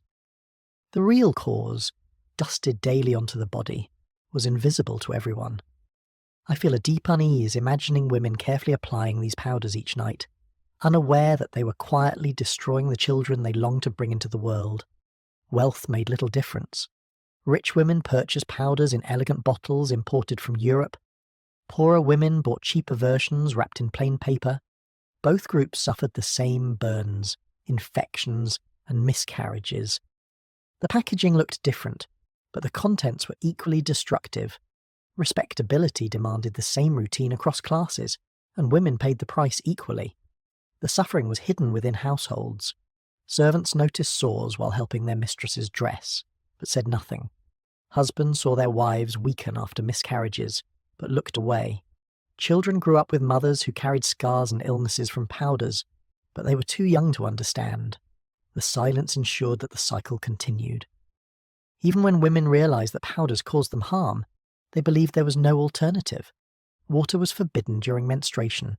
Clothes were reused until they stiffened with stains. The smell of blood or infection was considered shameful, worse than any pain powders caused. So they chose to endure burns and miscarriages rather than risk humiliation. The persistence of this practice reveals how powerfully appearances rule daily life. Women were not free to care for their bodies safely. They were trapped between superstition, social expectation, and toxic products sold under the name of refinement. Every puff of powder pressed the illusion of cleanliness deeper into their skin, while stripping health away from within. Regulation came late. Only after decades of reports and scandals did officials begin to restrict ingredients in cosmetics. By then, generations of women had already paid with their health and their children. The damage could not be undone. The silence had lasted too long. Powders promised beauty, but delivered scars. They promised freshness, but carried death. They turned natural life into a hidden tragedy, leaving women grieving silently behind the mask of fragrance. The illusion of refinement held enormous power. A woman who smelled of violets was admired. A woman who smelled of blood was shamed. Between those two choices, powders seemed necessary. Yet what looked like dignity was in fact destruction. Perfumed powders covered odours, but they could not hide the suffering. The burns, the lost pregnancies, and the endless silence left marks deeper than any fragrance could erase. Every sprinkle of powder was another step closer to harm. What seemed to keep women respectable actually made them vulnerable. What was sold as care was really cruelty. And in the shadows of their wardrobes, the very clothes they wore would reveal another layer of filth and decay waiting to spread further harm. Powders were sold everywhere, in small tins with polished lids or glass bottles decorated with floral labels. They promised freshness, refinement, and a way to manage the body in silence. For women who had no access to safe hygiene practices, powders seemed like a gift. They were shaken into garments, pressed directly onto the skin, and even dusted into the most private areas of the body. A gesture that looked gentle on the surface was, in fact, a way of spreading poison. Manufacturers made these powders from whatever ingredients were cheap and easy to obtain. Mercury compounds and white phosphorus were common. They gave a pale sheen, created a dry texture, and carried strong odours to mask anything unpleasant. These chemicals also burned the skin and damaged internal organs. Women applied them faithfully, believing they were meeting the expectations of society, while in reality, they were harming themselves each time. It is grimly absurd to think that a woman could lose her health simply by trying to smell acceptable. The first effect was irritation. As soon as powders touched sensitive tissue, women felt stinging. Skin turned red, peeled, and sometimes bled, over weeks and months. Repeated use created sores that did not heal. Women carried these wounds while continuing their housework, childcare, and daily labour. They said nothing, because to admit the pain meant drawing attention to matters considered shameful. The long-term effects were even more devastating. White phosphorus interfered with the reproductive system. Women who used powders frequently experienced miscarriages, sometimes losing pregnancies again and again. Families blamed them for weakness. Husbands distanced themselves. Neighbours whispered, and mothers told daughters that such losses were natural. No one pointed to the powders as the cause. The connection remained unspoken, hidden by the silence that surrounded women's bodies. Perfume was the mask. Powders came in scents of violets, roses, or citrus. They were designed to cover the strong smells of unwashed cloth and menstrual rags. For a brief moment, the fragrance worked, but under the surface, infection grew. Bacteria thrived in wounds created by the powders. Women who believed themselves refined carried ulcers and fevers that made their lives miserable. The methods of application only added to the harm. Some powders were blown through narrow tubes, sending clouds of toxic dust into the air. Servants often handled this task for wealthier women, shaking bottles or pressing powder puffs against skin. The servants inhaled the particles as well, damaging their lungs and burning their own hands. No one thought to protect them. They were considered replaceable, just another part of the household routine. If we compare this to modern life, it would be like covering the body each morning with household bleach and calling it perfume. Once a routine began, it was difficult to stop. Women feared that abandoning the powders would mark them as careless or dirty. Respectability was tied to fragrance, and fragrance was tied to powders. To stop was to risk shame. Even those who suspected the powders harmed them continued using them, trapped by expectation. Doctors occasionally mentioned dangers in medical journals. A few wrote that mercury and phosphorus should not be used in cosmetics. But warnings were small, scattered, and easy to ignore. Manufacturers continued without restriction. Without laws to enforce safety, the market was flooded with dangerous products. Women bought them without question, trusting labels more than rare warnings. The repeated miscarriages were devastating but normalized. When pregnancies ended suddenly, women blamed themselves. Husbands sometimes accused them of weakness, or neighbours suggested divine punishment. Grief was carried in silence. The real cause, dusted daily onto the body, was invisible to everyone. I feel a deep unease imagining women carefully applying these powders each night, unaware that they were quietly destroying the children they longed to bring into the world. Wealth made little difference. Rich women purchased powders in elegant bottles imported from Europe. Poorer women bought cheaper versions wrapped in plain paper. Both groups suffered the same burns, infections, and miscarriages.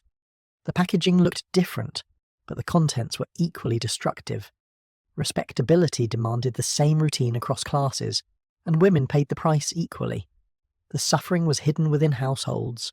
Servants noticed sores while helping their mistresses dress, but said nothing. Husbands saw their wives weaken after miscarriages, but looked away. Children grew up with mothers who carried scars and illnesses from powders, but they were too young to understand. The silence ensured that the cycle continued. Even when women realized that powders caused them harm, they believed there was no alternative. Water was forbidden during menstruation. Clothes were reused until they stiffened with stains. The smell of blood or infection was considered shameful, worse than any pain powders caused, so they chose to endure burns and miscarriages rather than risk humiliation. The persistence of this practice reveals how powerfully appearances ruled daily life. Women were not free to care for their bodies safely. They were trapped between superstition, social expectation, and toxic products sold under the name of refinement. Every puff of powder pressed the illusion of cleanliness deeper into their skin, while stripping health away from within. Regulation came late. Only after decades of reports and scandals did officials begin to restrict ingredients in cosmetics. By then, generations of women had already paid with their health and their children. The damage could not be undone. The silence had lasted too long. Powders promised beauty, but delivered scars. They promised freshness, but carried death. They turned natural life into a hidden tragedy, leaving women grieving silently behind the mask of fragrance. The illusion of refinement held enormous power. A woman who smelled of violets was admired. A woman who smelled of blood was shamed. Between those two choices, powders seemed necessary. Yet what looked like dignity was in fact destruction. Perfumed powders covered odours, but they could not hide the suffering, the burns, the lost pregnancies, and the endless silence left marks deeper than any fragrance could erase. Every sprinkle of powder was another step closer to harm. What seemed to keep women respectable actually made them vulnerable. What was sold as care was really cruelty, and in the shadows of their wardrobes, the very clothes they wore would reveal another layer of filth and decay waiting to spread further harm. Hands were the tools of survival, and women relied on them for every task. Cooking, cleaning, gardening, caring for children, and handling rags during menstruation were all done without gloves. Fingernails, never trimmed short, became the hidden record of these tasks. Dirt pressed into the edges, waste clung to the underside, and layers of grease hardened into permanent stains. Women believed that long nails signified refinement, but the reality was that their nails held more filth than most surfaces in their homes. The superstition surrounding long nails made matters worse. Families told daughters that trimming nails too short was improper, even masculine. Long nails were associated with delicacy and beauty. This meant that dirt and waste accumulated with no effort to remove them. The longer the nails, the more filth they carried. Underneath, parasites found a safe place to grow. Worms, fungi, and bacteria lived in the warm, dark spaces. Infection spreads easily from hand to mouth or from hand to food. It is almost unbelievable that something praised as a symbol of femininity doubled as a breeding ground for parasites. Cooking with bare hands ensured contamination. Women prepared bread with fingers coated in soil from the garden. They chopped vegetables with nails that scraped against raw meat. Flies gathered quickly, feeding on both the food and the hands that touched it. Families ate meals flavoured not just by ingredients but by the invisible presence of waste. Stomach illness was common, and diarrhea killed children, yet few ever made the connection between disease and the nails that stirred the pot. Laundry offered no escape. Washing was often done in cold water without soap, and clothes were washed by hand. Menstrual cloths were rinsed the same way. Blood clung to nails, drying into dark crusts that were difficult to remove. Over time, nails grew permanently discoloured, stained in shades of brown and black. No amount of rubbing could restore their natural colour. Women carried the marks of their labour on their hands, though society pretended not to notice. Gardening added another layer of filth. Soil, manure, and waste are spread across the fields each day. Nails filled with tiny grains of dirt, and worm eggs clung to the surface. Without washing, these eggs travelled into food or onto the skin of children. Intestinal infections spread silently through households. Families accepted the weakness and pain as fate. No one considered the soil hidden beneath nails as the culprit. If we compare this to today, it would be like feeding your family after scooping waste with your bare hands, but treating it as perfectly ordinary. The smell from the hands was noticeable. Nails carried not only dirt but odours of everything they touched. Fish, blood, manure, and sweat all mingled together.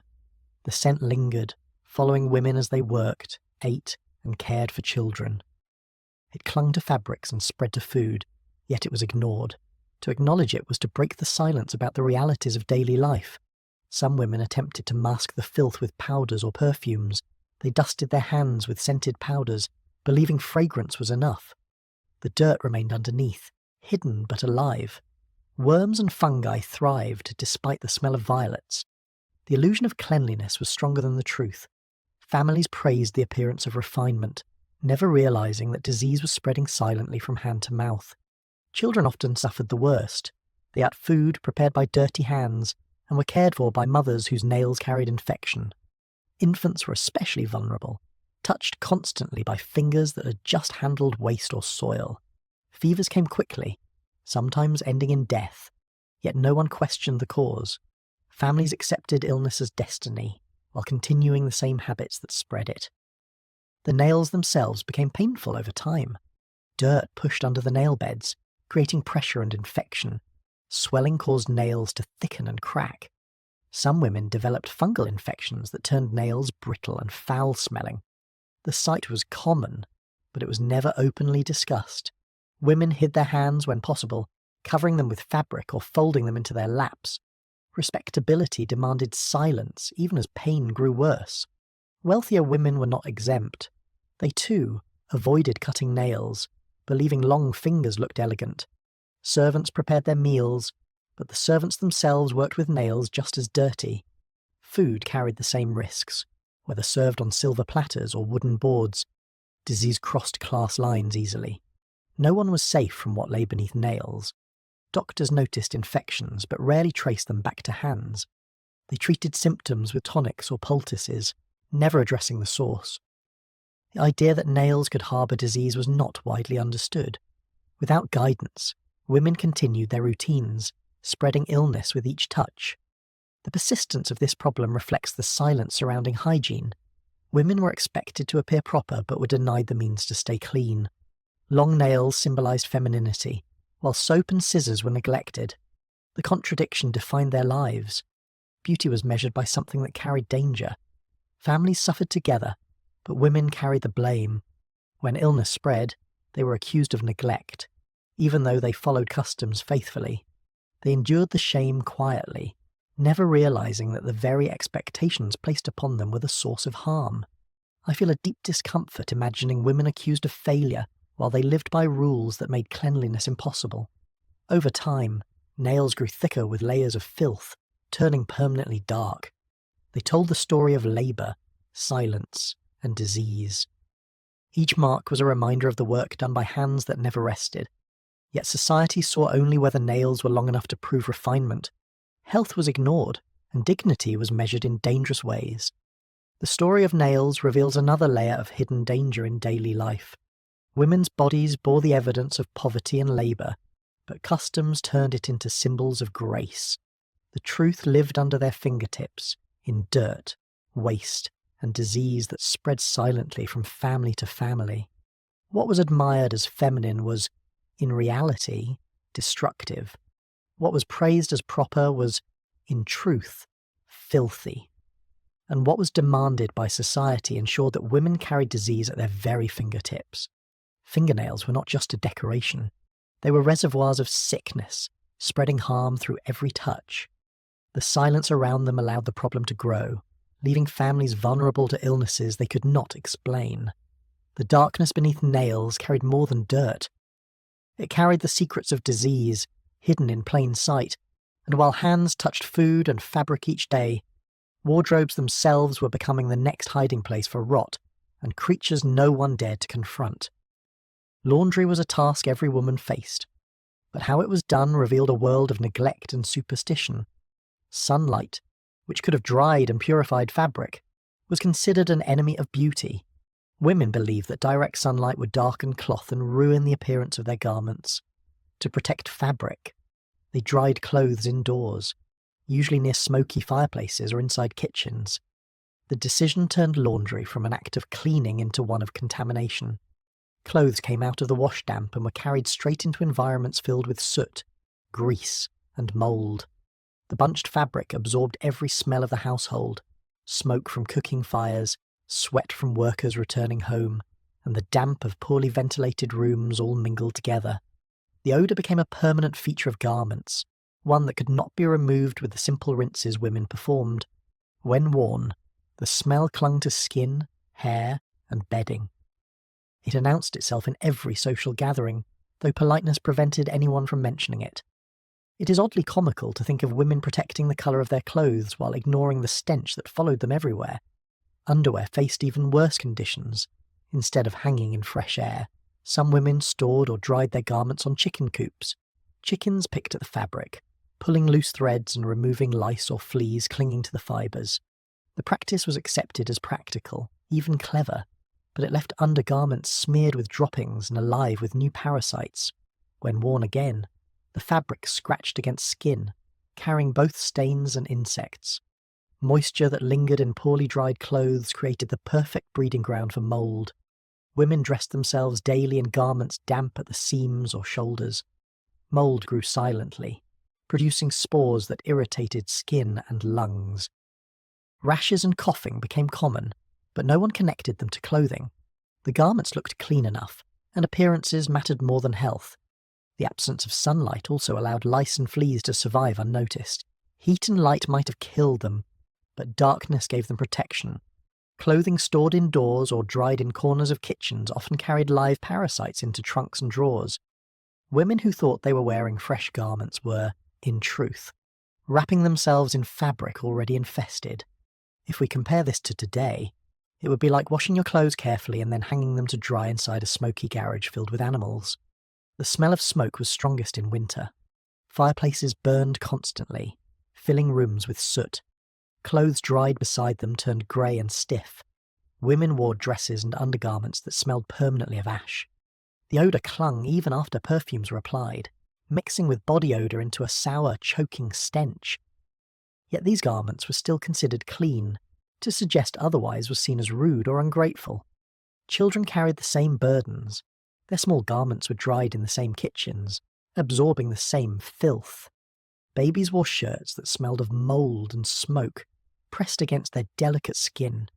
Illnesses of the lungs spread quickly, often blamed on cold air or bad luck.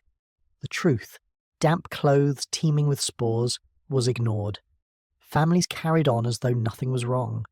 Wealthier households with larger spaces might have had separate laundry rooms, but superstition still kept clothes from the sun. Indoor drying racks were preferred to outdoor lines. The idea of clothing bleaching under sunlight was treated as ruin, even though it might have spared them from mould and parasites. Respectability depended on appearances, and colour was considered more important than cleanliness. Servants bore the brunt of the labour. They hauled wet clothes, hung them in smoky kitchens, and endured the same odours when they dressed in hand-me-downs. Their hands cracked from cold water and soap, yet the garments they produced were never truly clean. They were held responsible for stains and smells, even though the methods demanded by their mistresses guaranteed failure. I find it disheartening to imagine women spending hours on laundry, only to put their families back into clothes that carry illness with every thread. When clothes were finally stored, they were folded into trunks or drawers that were rarely aired. Damp fabric sealed inside wooden boxes turned musty within days. By the time the garments were worn again, they smelled stronger than before. Women tried to cover the odours with sachets of lavender or rose petals, but the scents only mixed, creating an even stranger fragrance. Illnesses related to these practices spread quietly. Skin infections, fungal growth, and lung irritation followed the use of damp or mouldy garments. Fevers were explained away as chance, while rashes were dismissed as minor. No one pointed to the wardrobes themselves as the source of sickness. The cycle repeated endlessly, sustained by superstition and silence. Magazines occasionally offered advice, but it rarely challenged tradition. Articles emphasized folding clothes neatly and keeping them perfumed. Few recommended airing garments outdoors. The silence of print matched the silence of households. Women received no encouragement to abandon practices that were harming them daily. The deeper truth was that cleanliness was never the goal. Appearances held more value. Preserving the whiteness of fabric mattered more than preventing illness. Women wrapped themselves in garments that looked proper, but smelled foul and carried parasites. Respectability was measured by colour, not by hygiene. The consequences were shared by everyone in the household. Husbands wore shirts dried in smoke and mould. Children wore dresses that carried fleas from the chicken coop. Families lived in clothing that gave them coughs, rashes, and infestations. Yet they accepted it all as ordinary. The story of laundry reveals another contradiction of daily life. Effort was poured into routines that destroyed health while preserving illusions. Women worked tirelessly, yet the outcome was filth, disguised as respectability. What should have brought cleanliness delivered the opposite. Garments stored in trunks and worn each day became silent carriers of disease. The very fabrics meant to shield the body instead exposed it to hidden threats. And while women folded clothes with pride, the wardrobes they filled began to harbour death alongside fabric. Clothes dried in darkness carried smoke, mould, and parasites. They kept up appearances but hid sickness. The silence around laundry left families vulnerable, trapped by superstition. The next layer of danger would reveal itself not in cloth, but in the wardrobes where death and filth found their permanent home.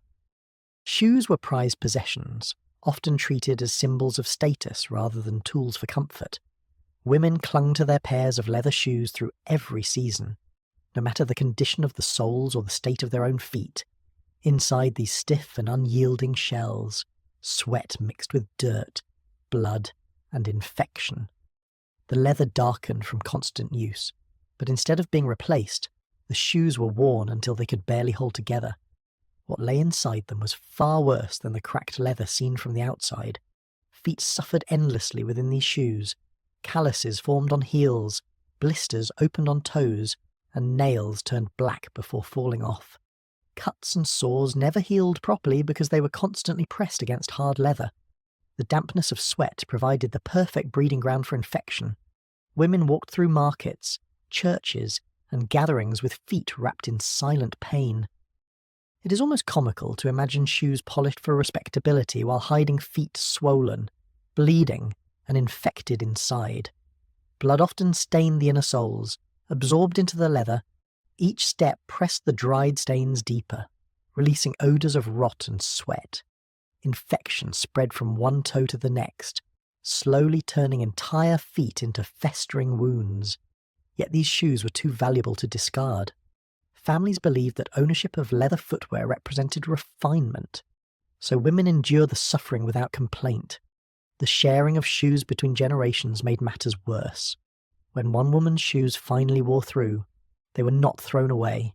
Instead, they were passed down to a younger relative or a servant girl.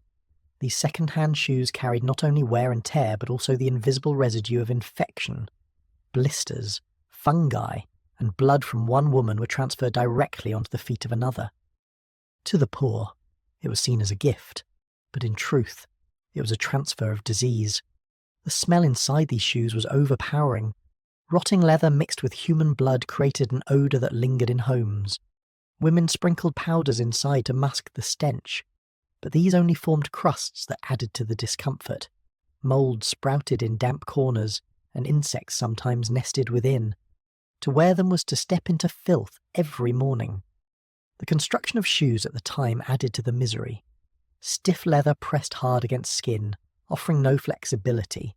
Insoles were often absent, leaving bare feet against rough seams. Stockings absorbed some of the damage, but they too carried sweat and blood after weeks of use without washing. Once pulled back on, the damp cloth reintroduced bacteria to open wounds. Shoes were not tailored for women's comfort. Fashion dictated narrow, tight designs that squeezed toes together unnaturally. Ingrown nails and joint deformities were common results. Despite the pain, shoes remained part of the display of femininity. Women endured limping, bleeding, and infection because appearing without shoes was a sign of poverty and shame. If we think about it today, it would be like wearing sneakers filled with broken glass and still smiling because fashion demanded it. The lack of medical knowledge meant that infections were ignored until they became catastrophic. Feet swelled, skin peeled, and sometimes entire toes blackened from untreated disease. Amputations were not unheard of, but the link between shoes and these conditions was rarely acknowledged. The shoes themselves were often kept even after the wearer was gone, passed on once more as if leather was more precious than life. Children also wore hand-me-down shoes far too large for their feet. Their toes curled and rubbed against stiff leather as they walked. Growth deformities started early, setting the stage for a lifetime of pain. Yet parents saw this as thriftiness, a way of ensuring every penny was stretched. The silent cost was carried in the feet of the young. Churches and social gatherings placed heavy importance on footwear. A woman might be judged by the condition of her shoes before her words were ever heard. This pressure reinforced the endless cycle of wearing shoes long past usability.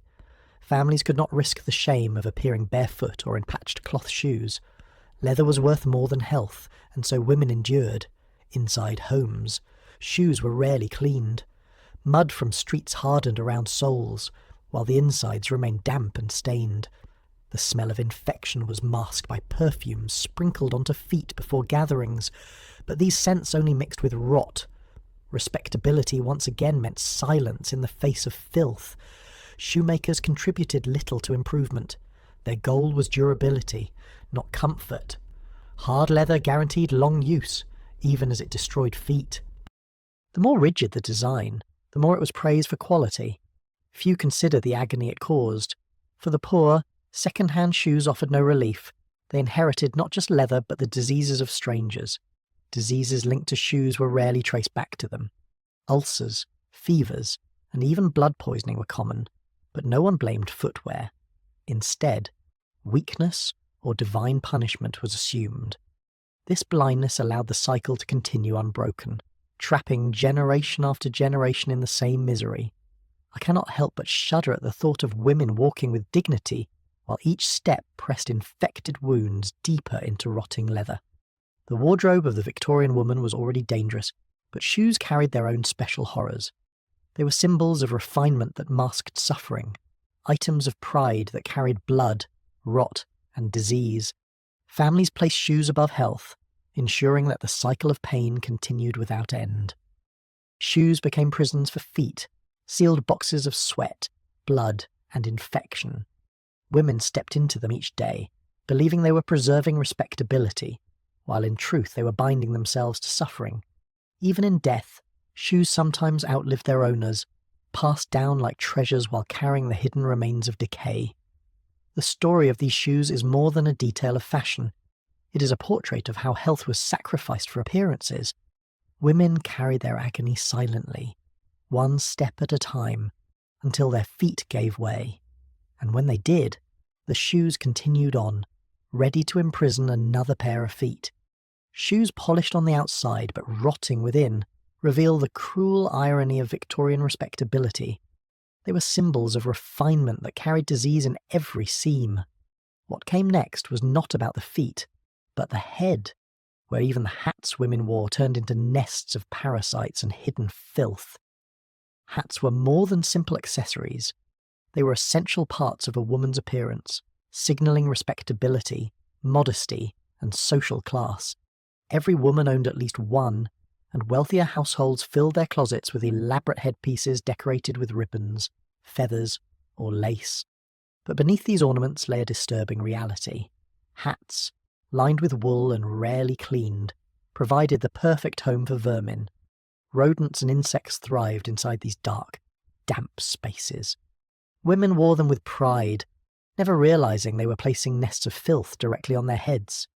The linings of hats absorbed sweat and oils from the scalp. Combined with the dampness of rain or snow, they created conditions where lice multiplied rapidly. Women carried these parasites with them into churches, theatres, and dances. Lice bites left red sores across scalps, often oozing with infection. Scratching only spread the irritation further, yet women had little choice but to keep wearing the same hats. Removing them in public was unthinkable, as it meant revealing hair already dirtied by oil, sweat, and parasites. The irony is almost unbearable. Hats meant to crown respectability often crowned filth instead. Rodents found their way into hats as well. Stories circulated of mice nesting in hats stored on shelves, hidden between layers of felt and wool. Some women placed their hats on their heads without checking, only to feel scratching and movement above their scalp. These tales were whispered in horror, but they did not stop the practice of wearing and re-wearing the same pieces for years. Hats, after all, were expensive. Throwing one away was not an option, even if it had once served as a rat's nest. Fleas and bedbugs also flourished in hat linings. Women attending grand balls sometimes felt the sudden sting of bites during dances. A smile covered their pain, but beneath their hairline, small streams of blood trickled from fresh wounds. To admit such a thing would have been a humiliation greater than the pain itself. Silence kept the problem hidden, even as infestation spread from hat to home. The materials used in hats contributed to the nightmare. Felt, wool, and velvet were porous, absorbing everything from sweat to smoke. Without proper cleaning methods, these materials held onto filth for years. Perfume sachets were tucked inside hats to mask odours, but they only layered sweetness over rot. Beneath the faint smell of roses or lavender lay mildew, rodent droppings, and stale sweat. Glue used in hat making was another source of horror. Made from boiled animal bones, hooves, and even decomposed remains, it carried a permanent stench. In warm weather, the glue softened and released foul odours, clinging to the wearer's hair. Women at social gatherings might be praised for their elegance, even as the smell of rot seeped into the air around them. If we imagine the same today, it would be like walking into a ballroom with a trash bin strapped to your head and pretending it was glamorous. The heat of crowded rooms worsened the problem. Sweat ran down from scalps, soaking hat linings already filled with lice and fleas. As women danced, parasites shifted and multiplied. By the end of the evening, bites covered their necks and scalps, yet no one spoke of it. Hats remained on heads, no matter the discomfort, because respectability demanded endurance. Children's hats were just as contaminated, passed down through families or shared among siblings. They carried lice from one child to the next. Mothers powdered the insides with starch or chalk, hoping to dry out infestations, but this only created crusty layers that irritated skin further. Children went to bed itching, their small heads covered in sores, but no solution was ever found. Hat shops offered little relief. Try-on samples passed from head to head without cleaning. Each customer left behind sweat and lice, which the next unknowingly carried home. The business of hats relied on appearance, not hygiene. So long as the hat looked fine on the outside, no one asked about the filth embedded within.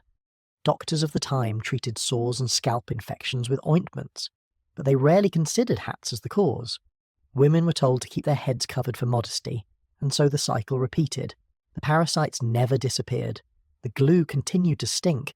The linings grew darker with sweat and mould, yet hats remained symbols of grace. The contradiction was clear. Women could step into a grand hall wearing gowns that cost more than a servant's annual wages, while lice crawled in and out of the seams of their hats.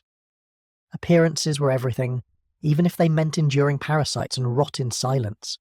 I find it disturbing to think of women lifting their heads with pride, knowing that inside their hats were nests of vermin pressing against their scalps. Over time, hats deteriorated, but instead of being discarded, they were repaired. New ribbons and feathers were added, disguising the decay beneath. Families considered this thrift, but it only extended the life of infestations. Parasites thrived as hats passed through years and generations, feeding on every new scalp that wore them. The story of hats reveals how deeply respectability was tied to appearances. Women accepted pain, parasites, and filth, because to go without a hat was to invite shame. Insects and rodents were silent companions, hidden beneath lace and feathers, but tolerated for the sake of social standing. Hats, admired as symbols of refinement, concealed filth and suffering. They rested on women's heads not as ornaments but as cages of vermin. Each bow and feather decorated a hidden nest of lice, fleas, and sometimes rodents. Yet still the hats remained, because appearances mattered more than truth. Parasites biting scalps, glue stinking of rot, and linings soaked in sweat. All were accepted without question. This was the price of respectability, carried silently on the heads of women who believed they were showing their best selves. Hats were supposed to be crowns of elegance, but in truth, they were masks of decay. Women walked proudly through streets and ballrooms, carrying vermin above their faces, disguised by feathers and silk. The silence of this suffering reveals how deeply appearances ruled over health. Hats carried death and filth as surely as any wardrobe or shoe. They framed faces and completed outfits, but beneath them lived creatures waiting to feed. The next source of hidden danger, however, would not rest on women's heads but would seep directly into their skin, disguised as beauty treatments that promised elegance while delivering poison. Cosmetics and clothing were meant to enhance beauty and display refinement.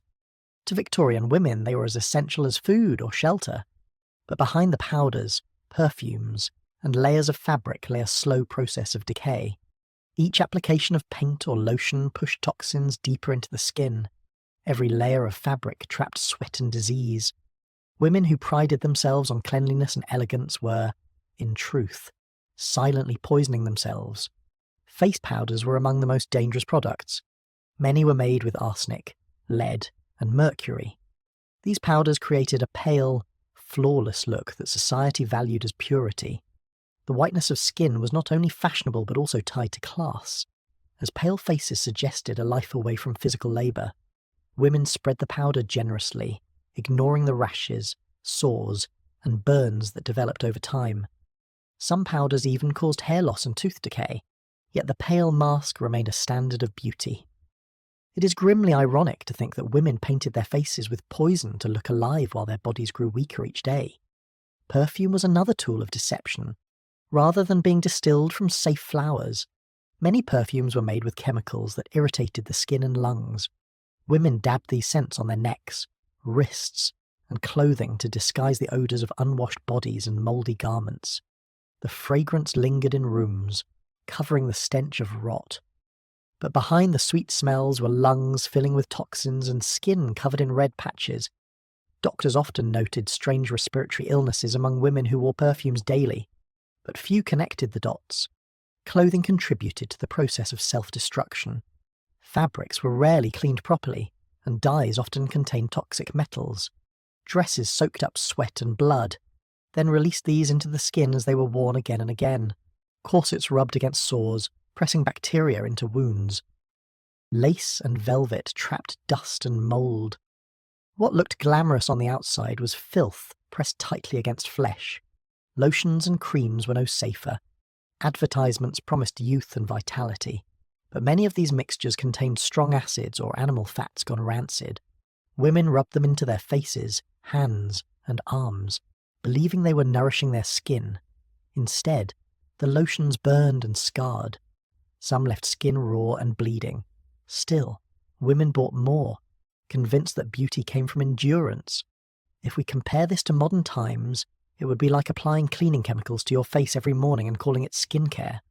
The culture of silence made everything worse. Women were taught not to speak of discomfort, sores, or strange smells. Complaining about beauty products was seen as a weakness, or even as a lack of morality. Pain was expected. Sacrificing health for beauty was seen as a virtue. Even when women collapsed from illness, they continued to apply powders and creams, carried forward by the weight of expectation. Servants witnessed the truth more than anyone. They washed garments stained with sweat, blood, and lotion. They saw powders crumble into sores on their mistresses' faces, yet their voices carried no weight. They endured the smells and stains in silence, while their mistresses walked out in public, appearing radiant. Respectability was a lie maintained by suffering. Reports of women dying from cosmetic use appeared occasionally in newspapers. Death certificates sometimes listed exhaustion or weakness, but those close to the victims knew it was the nightly application of powders or the daily rubbing of creams that brought decline. A few doctors spoke openly, warning against the use of arsenic and lead. Their warnings were drowned out by demand. Women wanted to believe that beauty was worth the risk. The contradiction was sharp.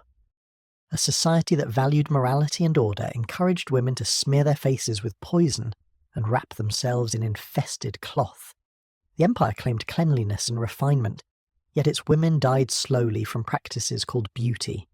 I find it deeply unsettling to picture women looking in mirrors with pride while sores spread beneath the powder they had just applied. This cycle of self-destruction was fueled by poverty as well as pride. Poor women could not afford safer products, even if they had been available. They purchased the cheapest powders, often the most toxic, and applied them heavily to cover the grime of daily labour. For them, beauty was survival, a way to appear respectable despite hardship.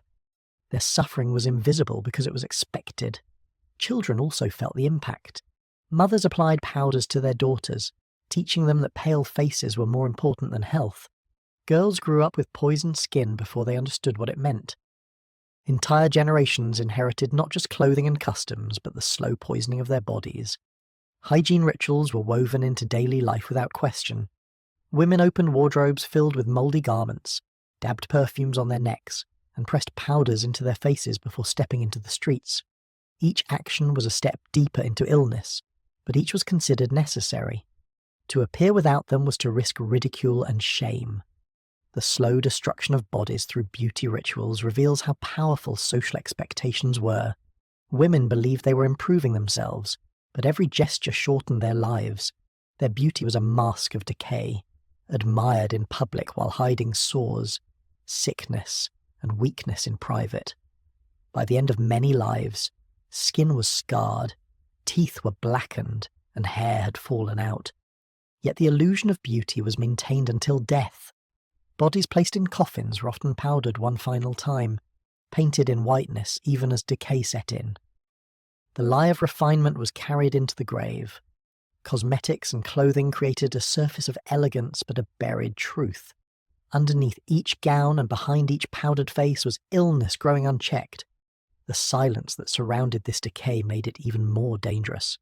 Beauty was not freedom but a trap, built by society and endured by women without question.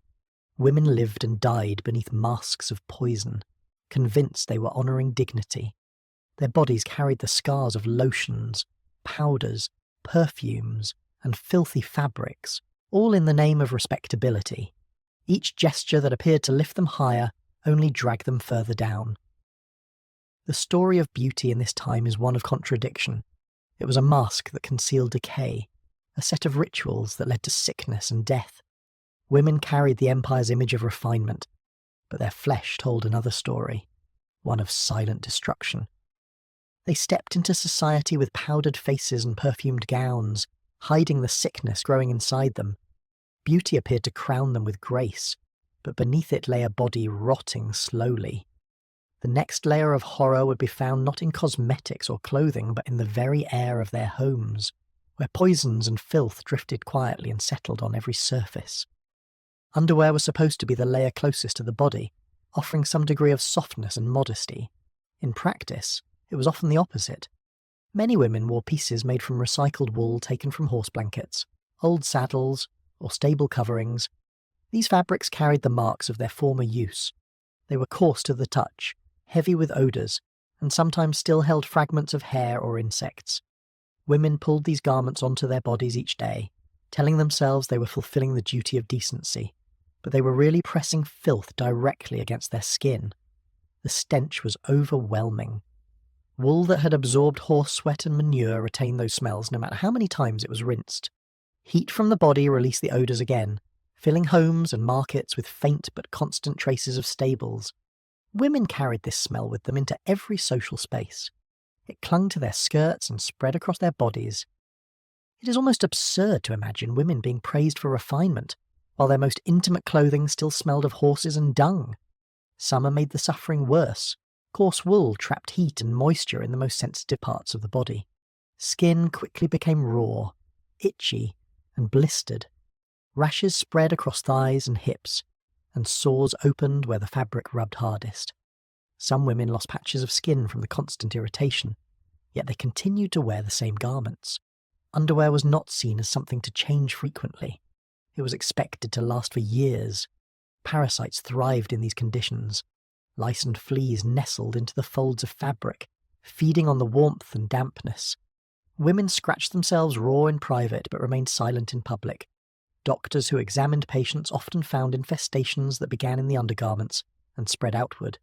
Infection was common, but the connection to clothing was rarely discussed. The fabric itself carried dangers. Wool from horse blankets was thick with dirt and grit that scratched skin like sandpaper. Women layered skirts and dresses over it, which only pressed the roughness deeper into the flesh. Tiny cuts from the abrasive fabric became entry points for bacteria. Over time, these wounds developed into ulcers that refused to heal. Poverty made this practice nearly universal among working families. Purchasing new fabric for underwear was seen as wasteful. Every scrap had to be reused, and horse blankets provided large pieces of material. Mothers stitched them into undergarments for daughters, continuing the cycle of irritation and disease. For many families, the choice was not between safe and unsafe fabric, but between having undergarments or none at all. Even among wealthier households, servants often wore such garments. Mistresses passed down old pieces once they became too rough or stained for personal use. Servants had no choice but to wear them. This ensured that infestations and rashes spread across all classes, though silence kept the shame hidden. Attempts to improve comfort were limited and ineffective. Some women dusted the inside of their garments with powders made from starch or chalk. These absorbed sweat for a time but quickly clumped into hard crusts that rubbed skin even worse. Others tried adding perfume, but the fragrance only mixed with the odours of manure and sweat, creating a sickly smell. If we think about this today, it would be like cutting up a filthy horse blanket, sewing it into underwear, and believing it was an acceptable substitute for clothing. The psychological toll was heavy. Women endured constant discomfort, itching, and shame. Yet they convinced themselves it was part of proper womanhood. Speaking of such things was considered indecent. Silence ruled over households, leaving women to suffer privately. Husbands and children smelled the filth but said nothing. Respectability mattered more than comfort or health. Medical consequences followed quickly. Sores that began as rashes developed into chronic infections. Some women lost fertility from repeated irritation and scarring.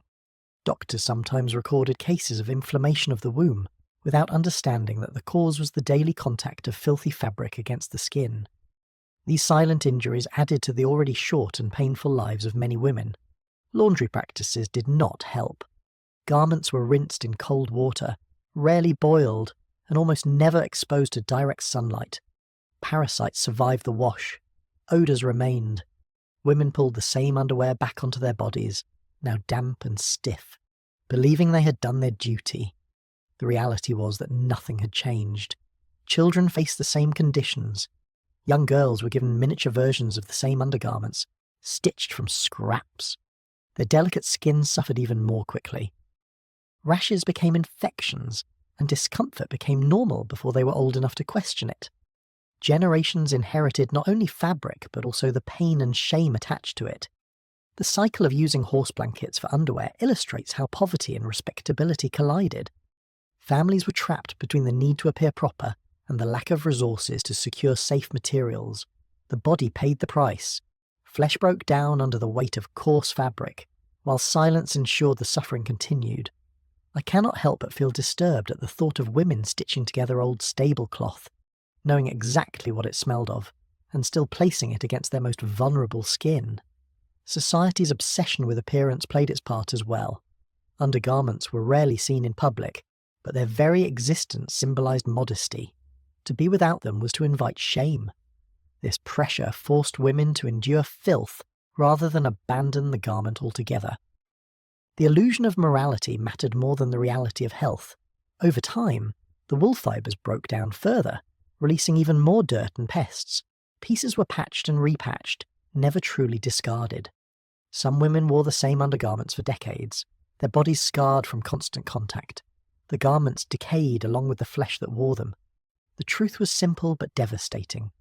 What was supposed to protect and cover the body instead destroyed it slowly. Underwear became a silent weapon, cutting and infecting skin with every step and movement. Women endured it because society demanded silence, and poverty left them no choice. Garments made from horse blankets carried filth, parasites, and disease into homes. They rubbed sores into flesh, spread infestations, and poisoned generations. Families accepted them as ordinary, but they were instruments of decay disguised as clothing. Women lived and died with coarse fabric pressed against their skin, believing it was modesty, while it was really slow destruction. The next horror, however, would not lie hidden beneath skirts but would shine openly from women's ears, where jewellery itself became another source of pain and infection. Jewellery was considered a marker of refinement and femininity. Earrings especially carried symbolic meaning, often passed down from mothers to daughters as treasured heirlooms. But these ornaments, admired for their sparkle, hid dangers that most women never spoke of. Earrings were shared among relatives, friends, or neighbours without ever being cleaned. This act of trust, intended to display beauty, carried infection directly from one ear to another. Flesh and metal met in silence, leaving behind wounds that festered unseen beneath hair and hats.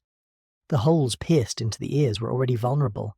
Hygiene was poor, and wounds from piercing rarely healed properly. Dirt, sweat, and oils collected around the openings, forming crusts that trapped bacteria. When a new earring was pushed through, it forced germs deeper into the skin. What began as mild redness soon became swelling, throbbing pain, and discharge. Women endured the discomfort, believing it was the natural cost of adornment. It is almost ridiculous to think that women polished earrings to shine while ignoring the pus leaking from their own ears. The infections could become severe. Pus built up until it burst, releasing foul smells. Skin around the ears hardened and darkened. Some women developed fevers as bacteria spread into their bloodstream. Yet these symptoms were hidden beneath hair carefully arranged or hats pulled low. To admit an ear infection would have been shameful.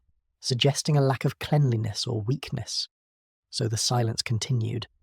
The materials used in earrings only worsened the problem. Many were made from cheap alloys that contained lead or other toxic metals.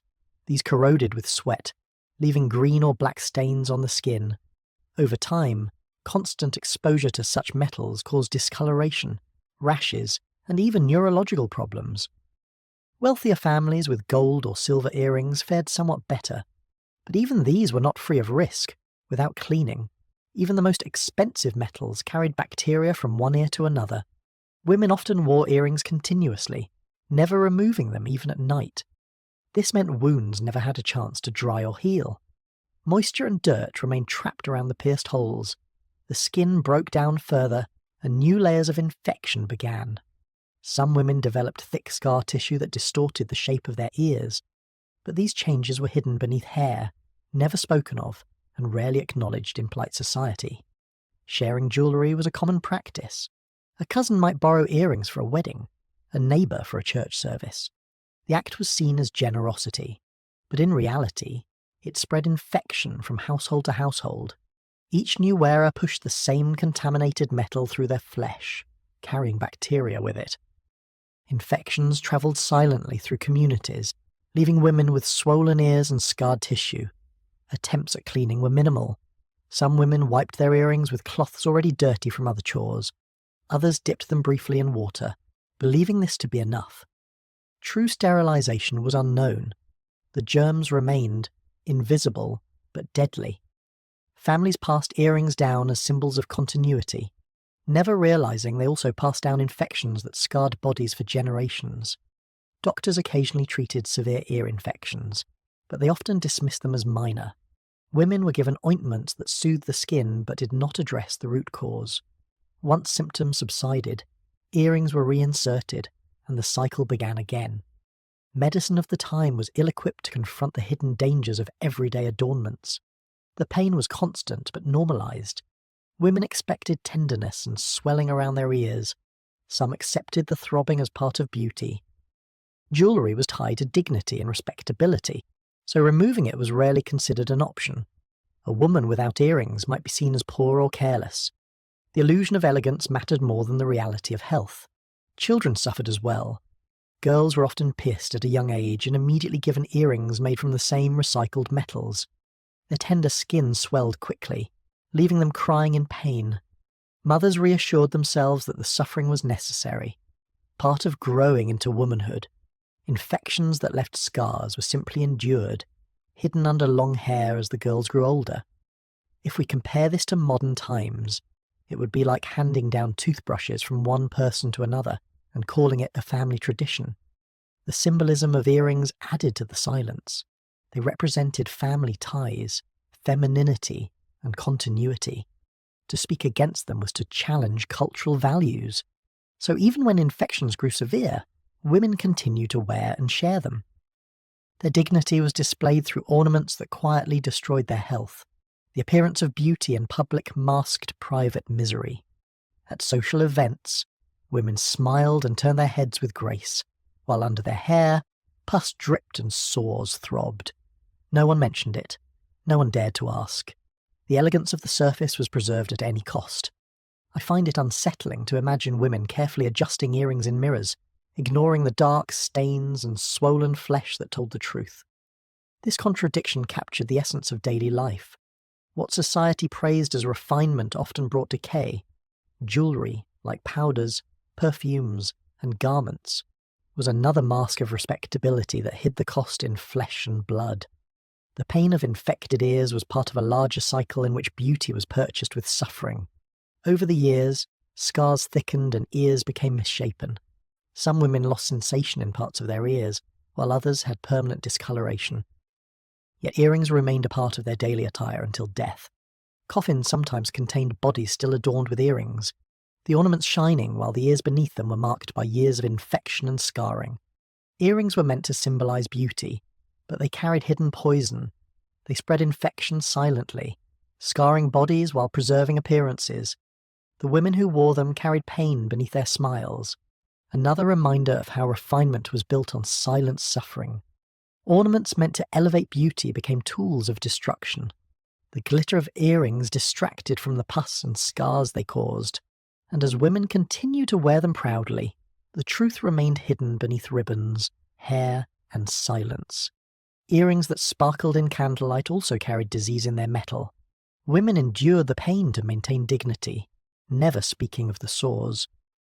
What would come after earrings would take the obsession with appearance further, as women turned to harsh treatments that stripped their skin in the pursuit of purity. Earrings were rarely removed once they were put in place. For many women, they became permanent fixtures, staying in their ears through sleep, bathing, and sickness. What began as an adornment turned into a breeding ground for disease. Skin that should have healed after piercing was kept open by constant friction and pressure. Bacteria crept into the wounds and multiplied, unseen beneath strands of hair or the edges of a bonnet. Over time, the infections deepened, bringing with them smells, pus, and in the most horrific cases, infestations that went far beyond ordinary sores. Doctors occasionally recorded shocking discoveries. In one case, a woman suffering from persistent headaches was examined, and to everyone's horror, living worms were pulled from her ear canal. These had developed because earrings had never been removed, allowing dirt and rot to accumulate for years. The stench of necrosis was so strong that servants fainted when they leaned too close. Such examples were rare but not unheard of, and they cast a grim light on the silent suffering endured in the name of beauty. It is almost beyond belief that jewellery meant to sparkle in candlelight could instead become a doorway for worms crawling into flesh. The silence of women worsened these conditions. They were taught that complaining was a sign of weakness, and that discomfort was simply part of femininity. Even when pain became unbearable, many endured it without speaking. Servants who noticed swelling, foul smells, or discharges dared not raise their voices. Respectability demanded that everything appear normal, even as ears rotted slowly beneath hair and hats. Infestations of this kind developed over time, beginning with untreated infections. Earrings passed from one generation to another were already coated with bacteria. When inserted into fresh piercings or already sore ears, they pushed filth deeper. Women who never removed the jewellery allowed pus and blood to harden around the posts, locking the earrings in place. The skin became swollen and thick, trapping dirt and insects within. The conditions of Victorian homes encouraged these horrors. Houses were filled with pests, from flies buzzing in kitchens to fleas jumping from wardrobes. Flies laid eggs in any moist and infected tissue they found. When they encountered swollen and leaking, they deposited larvae. Without cleaning or removal of jewellery, the larvae hatched into worms, burrowing into flesh. The pain was excruciating, but silence kept it hidden. The smell of infected ears was difficult to disguise. Perfume could not mask the odour of rotting flesh. In crowded parlours and ballrooms, the faint stench clung to women's heads, though it was never openly acknowledged. Polite society pretended not to notice, preferring the illusion of refinement to the reality of decay. If we compare this to today, it would be like seeing worms crawl from someone's AirPods and still choosing to compliment their outfit. The fear of exposure kept many women isolated. When infections worsened, they stayed home rather than risk discovery. Hats and hairstyles became tools of concealment, hiding swelling or deformity. Friends and neighbours often suspected nothing, seeing only the outer display of elegance. Inside, the body told a different story, one of rot carried in silence. Children were not spared. Girls given earrings at a young age wore them constantly, never removing them, even in bed. Their tender skin was more prone to infection, and infestations developed quickly. Mothers told them the pain was normal, part of becoming a woman. These lessons ensured that silence and suffering were passed from generation to generation. Doctors who treated such cases faced disbelief. Families sometimes accused them of lying, unwilling to accept that worms could live inside ears. Others treated the discoveries as divine punishment rather than a preventable result of poor hygiene. Without public acknowledgement, the practice of constant wear continued, and the dangers remained. The infections left lasting damage even when the worms were removed. Hearing loss was common, and some women went deaf entirely. Scarring disfigured ears, turning once graceful curves into twisted flesh. Yet earrings continued to be worn, covering the damage they had caused. The contradiction was both tragic and cruel. Wealthier women, despite their access to better jewellery, were not immune. Gold and silver did not eliminate the problem of constant wear and unclean conditions. Parasites cared little for the value of the metal. Respectability demanded endurance, and so they too carried the risk of infestation. The silence surrounding these cases reveals the weight of societal expectations. Beauty and respectability mattered more than health. To admit to worms in one's ears would be unthinkable, so women carried their pain in secret. Servants bore witness but had no voice. Families buried loved ones without ever admitting the cause. I find it haunting to imagine women smiling at gatherings while worms slowly feed on the flesh hidden beneath their earrings. Over time, the truth faded into rumour and cautionary tales. Stories of worms crawling from ears circulated but were dismissed as exaggerations. Few wanted to believe that ordinary jewellery could carry such horrors. Yet the infections and infestations continued in silence, hidden beneath the weight of social norms.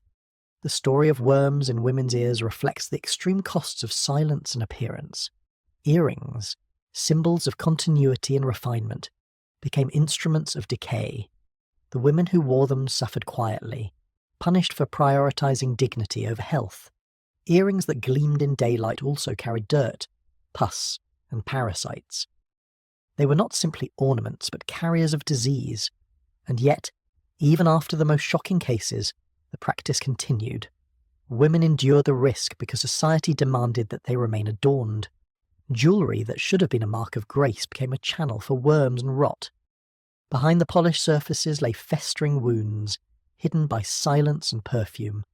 What seemed like elegance was in truth another mask of decay. The earrings remained in place, even as flesh broke down around them. Worms, infections, and scars became part of daily life, endured without question. The next horror would move from the ears to the skin of the face, where women deliberately applied acids to strip their flesh in the desperate pursuit of beauty. The pursuit of pale skin was one of the strongest obsessions in Victorian society. Women believed that whiteness of complexion was not only beautiful, but also proof of morality and class. To achieve it, they were willing to try almost anything, including treatments that stripped away layers of their own flesh. One of the most popular practices involved applying mixtures of lemon juice and strong vinegar directly onto the face. These acidic liquids were thought to refresh the skin and remove blemishes. In reality, they burned through the surface, leaving raw wounds where smoothness was promised. The process was harsh. Women soaked cloths in acid and pressed them tightly against their skin. Some left the clothes in place overnight, believing that longer exposure meant greater beauty. When the clothes were removed, the skin beneath was blistered, peeling, and inflamed. But instead of seeing these injuries as damage, they were praised as progress. Redness was called purification, and peeling was seen as proof that impurities had been expelled. It is disturbing to imagine women smiling with pride at scabs and sores, believing them to be marks of refinement. The acids did not discriminate between blemishes and healthy tissue. They ate into every layer they touched. For some women, this meant that freckles and sunspots lightened, but so too did the protective layers of their skin. Infections set in quickly. Cuts and burns left by the acids became breeding grounds for bacteria. Women who had once hoped for smooth, pale skin often ended up with pitted scars or permanently damaged faces. Despite these risks, the practice spread widely. Recipes circulated in women's magazines and among neighbours. Lemon and vinegar were cheap and easy to find, which made them especially appealing to poorer families who could not afford more expensive powders or creams. The illusion of luxury was available to anyone willing to endure the pain. Mothers taught daughters to apply the mixtures, continuing the cycle from one generation to the next. The burning sensation was described as unbearable by some, but it was reframed as a sign of success. Women convinced themselves that pain meant the acids were working. They endured stinging eyes, blistered lips, and searing cheeks in silence. To complain would have been seen as weakness, and silence had already become the rule in all matters of hygiene and beauty. The long-term consequences were severe.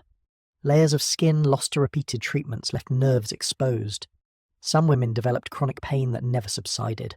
Others lost the natural contours of their faces as scars thickened and tightened. In extreme cases, Women burned away entire patches of skin, leaving bones faintly visible beneath stretched tissue.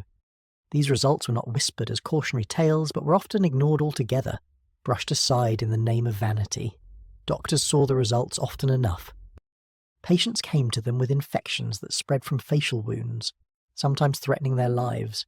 Treatments were primitive, and many women simply carried their scars until death. Few blamed the acids directly, instead speaking of weak constitutions or bad luck. Without regulation or awareness, the practice continued unhindered. If we compare this to modern times, it would be like pouring industrial cleaner on your face and calling the burns a beauty treatment. Perfume and powders were often applied over the damaged skin, sealing filth and toxins into open wounds. The stench of vinegar and rot mixed with floral fragrances creates a sickly odour. Yet in gatherings, women were praised for their pale faces, while the reality of their burning flesh was overlooked. The illusion of beauty was maintained at any cost. The psychological hold of these treatments was powerful. Women were convinced that to be pale was to be respectable, and to be respectable was to have value. Without pale skin, they feared ridicule and shame. The acids promised transformation, and so the pain was accepted as necessary. Beauty, they believed, was worth any sacrifice. I find it haunting to think of daughters learning these rituals from their mothers, inheriting not only scars but also the silence that justified them. Even wealthier women who could afford other cosmetics often turned to acid treatments. They were drawn to the immediacy of the results, however damaging. A pale face, even if scarred, was still praised more than healthy skin that carried natural colour. Society valued the mask of refinement above the truth of the body. Men often encouraged the practice indirectly. They praised pale faces and scorned tanned skin, reinforcing the cycle. Women lived under constant pressure to conform to ideals that destroyed their health. Acid treatments were not a secret vice, but an accepted part of the culture. The cycle of damage was endless. Burns led to infections. Infections led to scars. Scars led to more acid applied in desperate attempts to smooth the surface. Each step deepened the suffering. Women became trapped in a ritual of destruction disguised as beauty. Children watched and absorbed these lessons. Young girls grew up seeing mothers and older sisters press vinegar-soaked cloths onto their faces. They learned early that pain and beauty were inseparable. By the time they were old enough to make choices, the cycle already felt inevitable. The truth of these treatments reveals the harsh contradictions of the time. A society that prized morality and discipline encouraged practices that tore away flesh. Respectability was built on wounds, and beauty was measured in scars. Silence ensured that the suffering remained invisible, even as it consumed lives. Women lived with faces marked by acids, convinced that they carried elegance in their injuries. They died with scars hidden beneath powders, the truth buried with them. The illusion of beauty remained unbroken, even as decay spread beneath the surface. Acid treatments promised purity but delivered rot.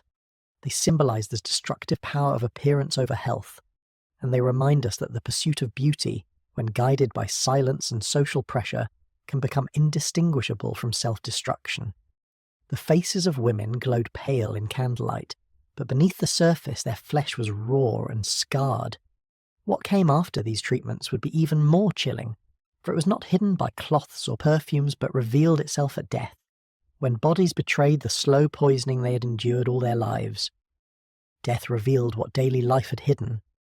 When women of the 19th century passed away, their bodies told the story of years of silent poisoning. Doctors who examined corpses remarked on how quickly they decomposed compared to other groups. The flesh broke down at a startling pace, releasing odours far stronger than expected. To those present, it was a shock, but also a grim confirmation of what many had ignored. The bodies of women had been absorbing toxins, filth, and disease for years, and death merely released the truth all at once. The fat of these bodies carried the marks of long-term poisoning. Many women had applied lead-based powders for decades, and the toxins accumulated in their tissues. When exposed to air after death, this poisoned fat turned rancid rapidly, releasing acrid smells. Blood was often thick with metals like lead and mercury, which slowed circulation in life and hastened decay and death. Lungs revealed patches of necrosis, evidence of perfumes, fumes, and powders inhaled over the years. The body was not preserved by its rituals of beauty. It was dismantled by them. It is unsettling to realise that every gesture meant to preserve elegance in life contributed to the rapid collapse of the body in death. Funeral preparations were difficult. Undertakers who dressed women's bodies had to work quickly to combat the stench. Perfumed cloths were laid over faces, and heavy powders were applied even to corpses. Coffins were closed early, sometimes before mourners had their last view. Families accepted this as normal, never speaking openly of the underlying causes. To them, it seemed only natural that women's bodies decayed quickly. Few connected it to the cosmetics, fabrics, and practices that had filled their lives. The homes of the dead carried the same smells. Rooms where women lay before burial became heavy with the odour of decomposition. Relatives tried to cover it with flowers, incense, or open windows, yet the smell seeped into walls and fabric, lingering long after the body was taken away. Servants whispered of the stench, but in polite circles, no one dared to discuss it. Respectability was preserved, even as rot was impossible to ignore. Doctors who studied the phenomenon were divided. Some believed that women's bodies naturally decomposed faster, citing supposed weaknesses in female flesh. Others recognised the role of poisons, but had little authority to confront the industries that profited from them. Arsenic, lead, mercury, and other toxins remained in use despite the mounting evidence. The suffering of women, in life and in death, was normalised. If we think about it today, it would be like discovering that most household products slowly embalmed people alive and still insisting they were safe to use. The silence around death was as heavy as the silence around life. Families rarely admitted that cosmetics or clothing practices contributed to the condition of their loved ones' bodies. Instead, they clung to the rituals of mourning, focusing on appearances one final time. Coffins were decorated, funerals were solemn, and the truth was buried along with the corpse. Respectability continued, even as decay revealed the reality of daily poison. Some cases were too extreme to ignore. Reports circulated of bodies that collapsed into foul-smelling fluid within days. These stories horrified communities, but they were treated as rare tragedies rather than common outcomes. Newspapers occasionally mentioned them, but without naming the causes. The public was left to imagine that fate or divine punishment, rather than cosmetics and filth, had played the decisive role. Servants again bore witness. They were often the ones who prepared bodies before undertakers arrived. They saw the sores, the scars, and the rapid collapse of flesh. But their voices carried no weight. Silence kept them complicit, even as they understood the cost more clearly than anyone else. I cannot help but picture the contradiction of women praised for refinement in life, only to leave behind bodies that stank of rot within hours of death. The cycle of poison was generational. Mothers who wore powders and perfumes passed the same habits to their daughters. Each generation carried the same burden of decay, ensuring that the pattern repeated endlessly. Reform was slow, resisted by profit and custom. Only in the late decades did stricter rules begin to curb the most dangerous practices. By then, countless women had lived and died under the weight of silent poisoning. Death also revealed the fragility of social illusions. Families who had clung to the image of refinement could not ignore the odours pouring from their coffins. Yet even then, appearances prevailed. Funerals focused on honour and dignity, ignoring the reality of rapid decay. Beauty was celebrated, even as the body betrayed the truth. These stories remain powerful not only because of their grotesque details, but also because they reveal the depth of silence in Victorian society. Women endured suffering in life and humiliation in death, all because speaking out was forbidden. Respectability demanded silence, and silence preserved suffering. The cycle was complete, ending in rot and stench. In many ways, death was the final exposure of the hidden filth of life. Cosmetics that promised purity, clothing that promised dignity, perfumes that promised sweetness all left their mark. They turned flesh into something fragile, unstable, and prone to collapse. What families called natural decay was in fact the delayed revelation of years of poisoning. The tragedy is that it was avoidable. Without the powders, perfumes, and contaminated fabrics, Women's bodies might have rested more peacefully. Instead, they were robbed of dignity even after death. The rot that spread through their flesh was the legacy of a society that valued appearance over truth. Doctors, servants, and undertakers knew parts of the story, but no one could speak it openly. The silence extended even to the grave. Families closed coffins quickly, buried the dead with haste, and moved on. The truth rotted underground, along with the bodies of women who had spent their lives chasing a false image of purity. This final horror completes the picture. Women poisoned themselves daily, endured infections and infestations, and finally left behind corpses that revealed everything society refused to acknowledge. Their lives were marked by pain, their deaths by rapid decay, and their memory by silence. Bodies that should have been mourned with peace were instead hidden because of the odours they carried. Respectability, so carefully maintained in life, collapsed in death. Yet even then, no lessons were learned quickly. Generations continued the same practices, ensuring that the same horrors repeated. The story of women in the 19th century is not only about fashion or hygiene, but about the dangers of silence. Appearance was valued above life itself. Health was sacrificed for illusions of dignity. And in the end, those illusions decayed as swiftly as the bodies they disguised. Women lived in silence, suffered in silence, and died in silence. Their corpses spoke only through their stench, a final testimony to the poisons they endured. The empire carried on, proud of its refinement, while the truth rotted beneath its own soil. This marks the end of the journey through their hidden realities. We have seen how small rituals of beauty and cleanliness concealed slow self-destruction, how silence preserved suffering, and how death revealed what no one dared to admit. The memory of these women is a warning of what happens when appearances rule over truth. Thank you for staying with me until the end of this story. I hope you rest easier knowing that the darkest details of history have been spoken aloud at last. Sleep well, and good night.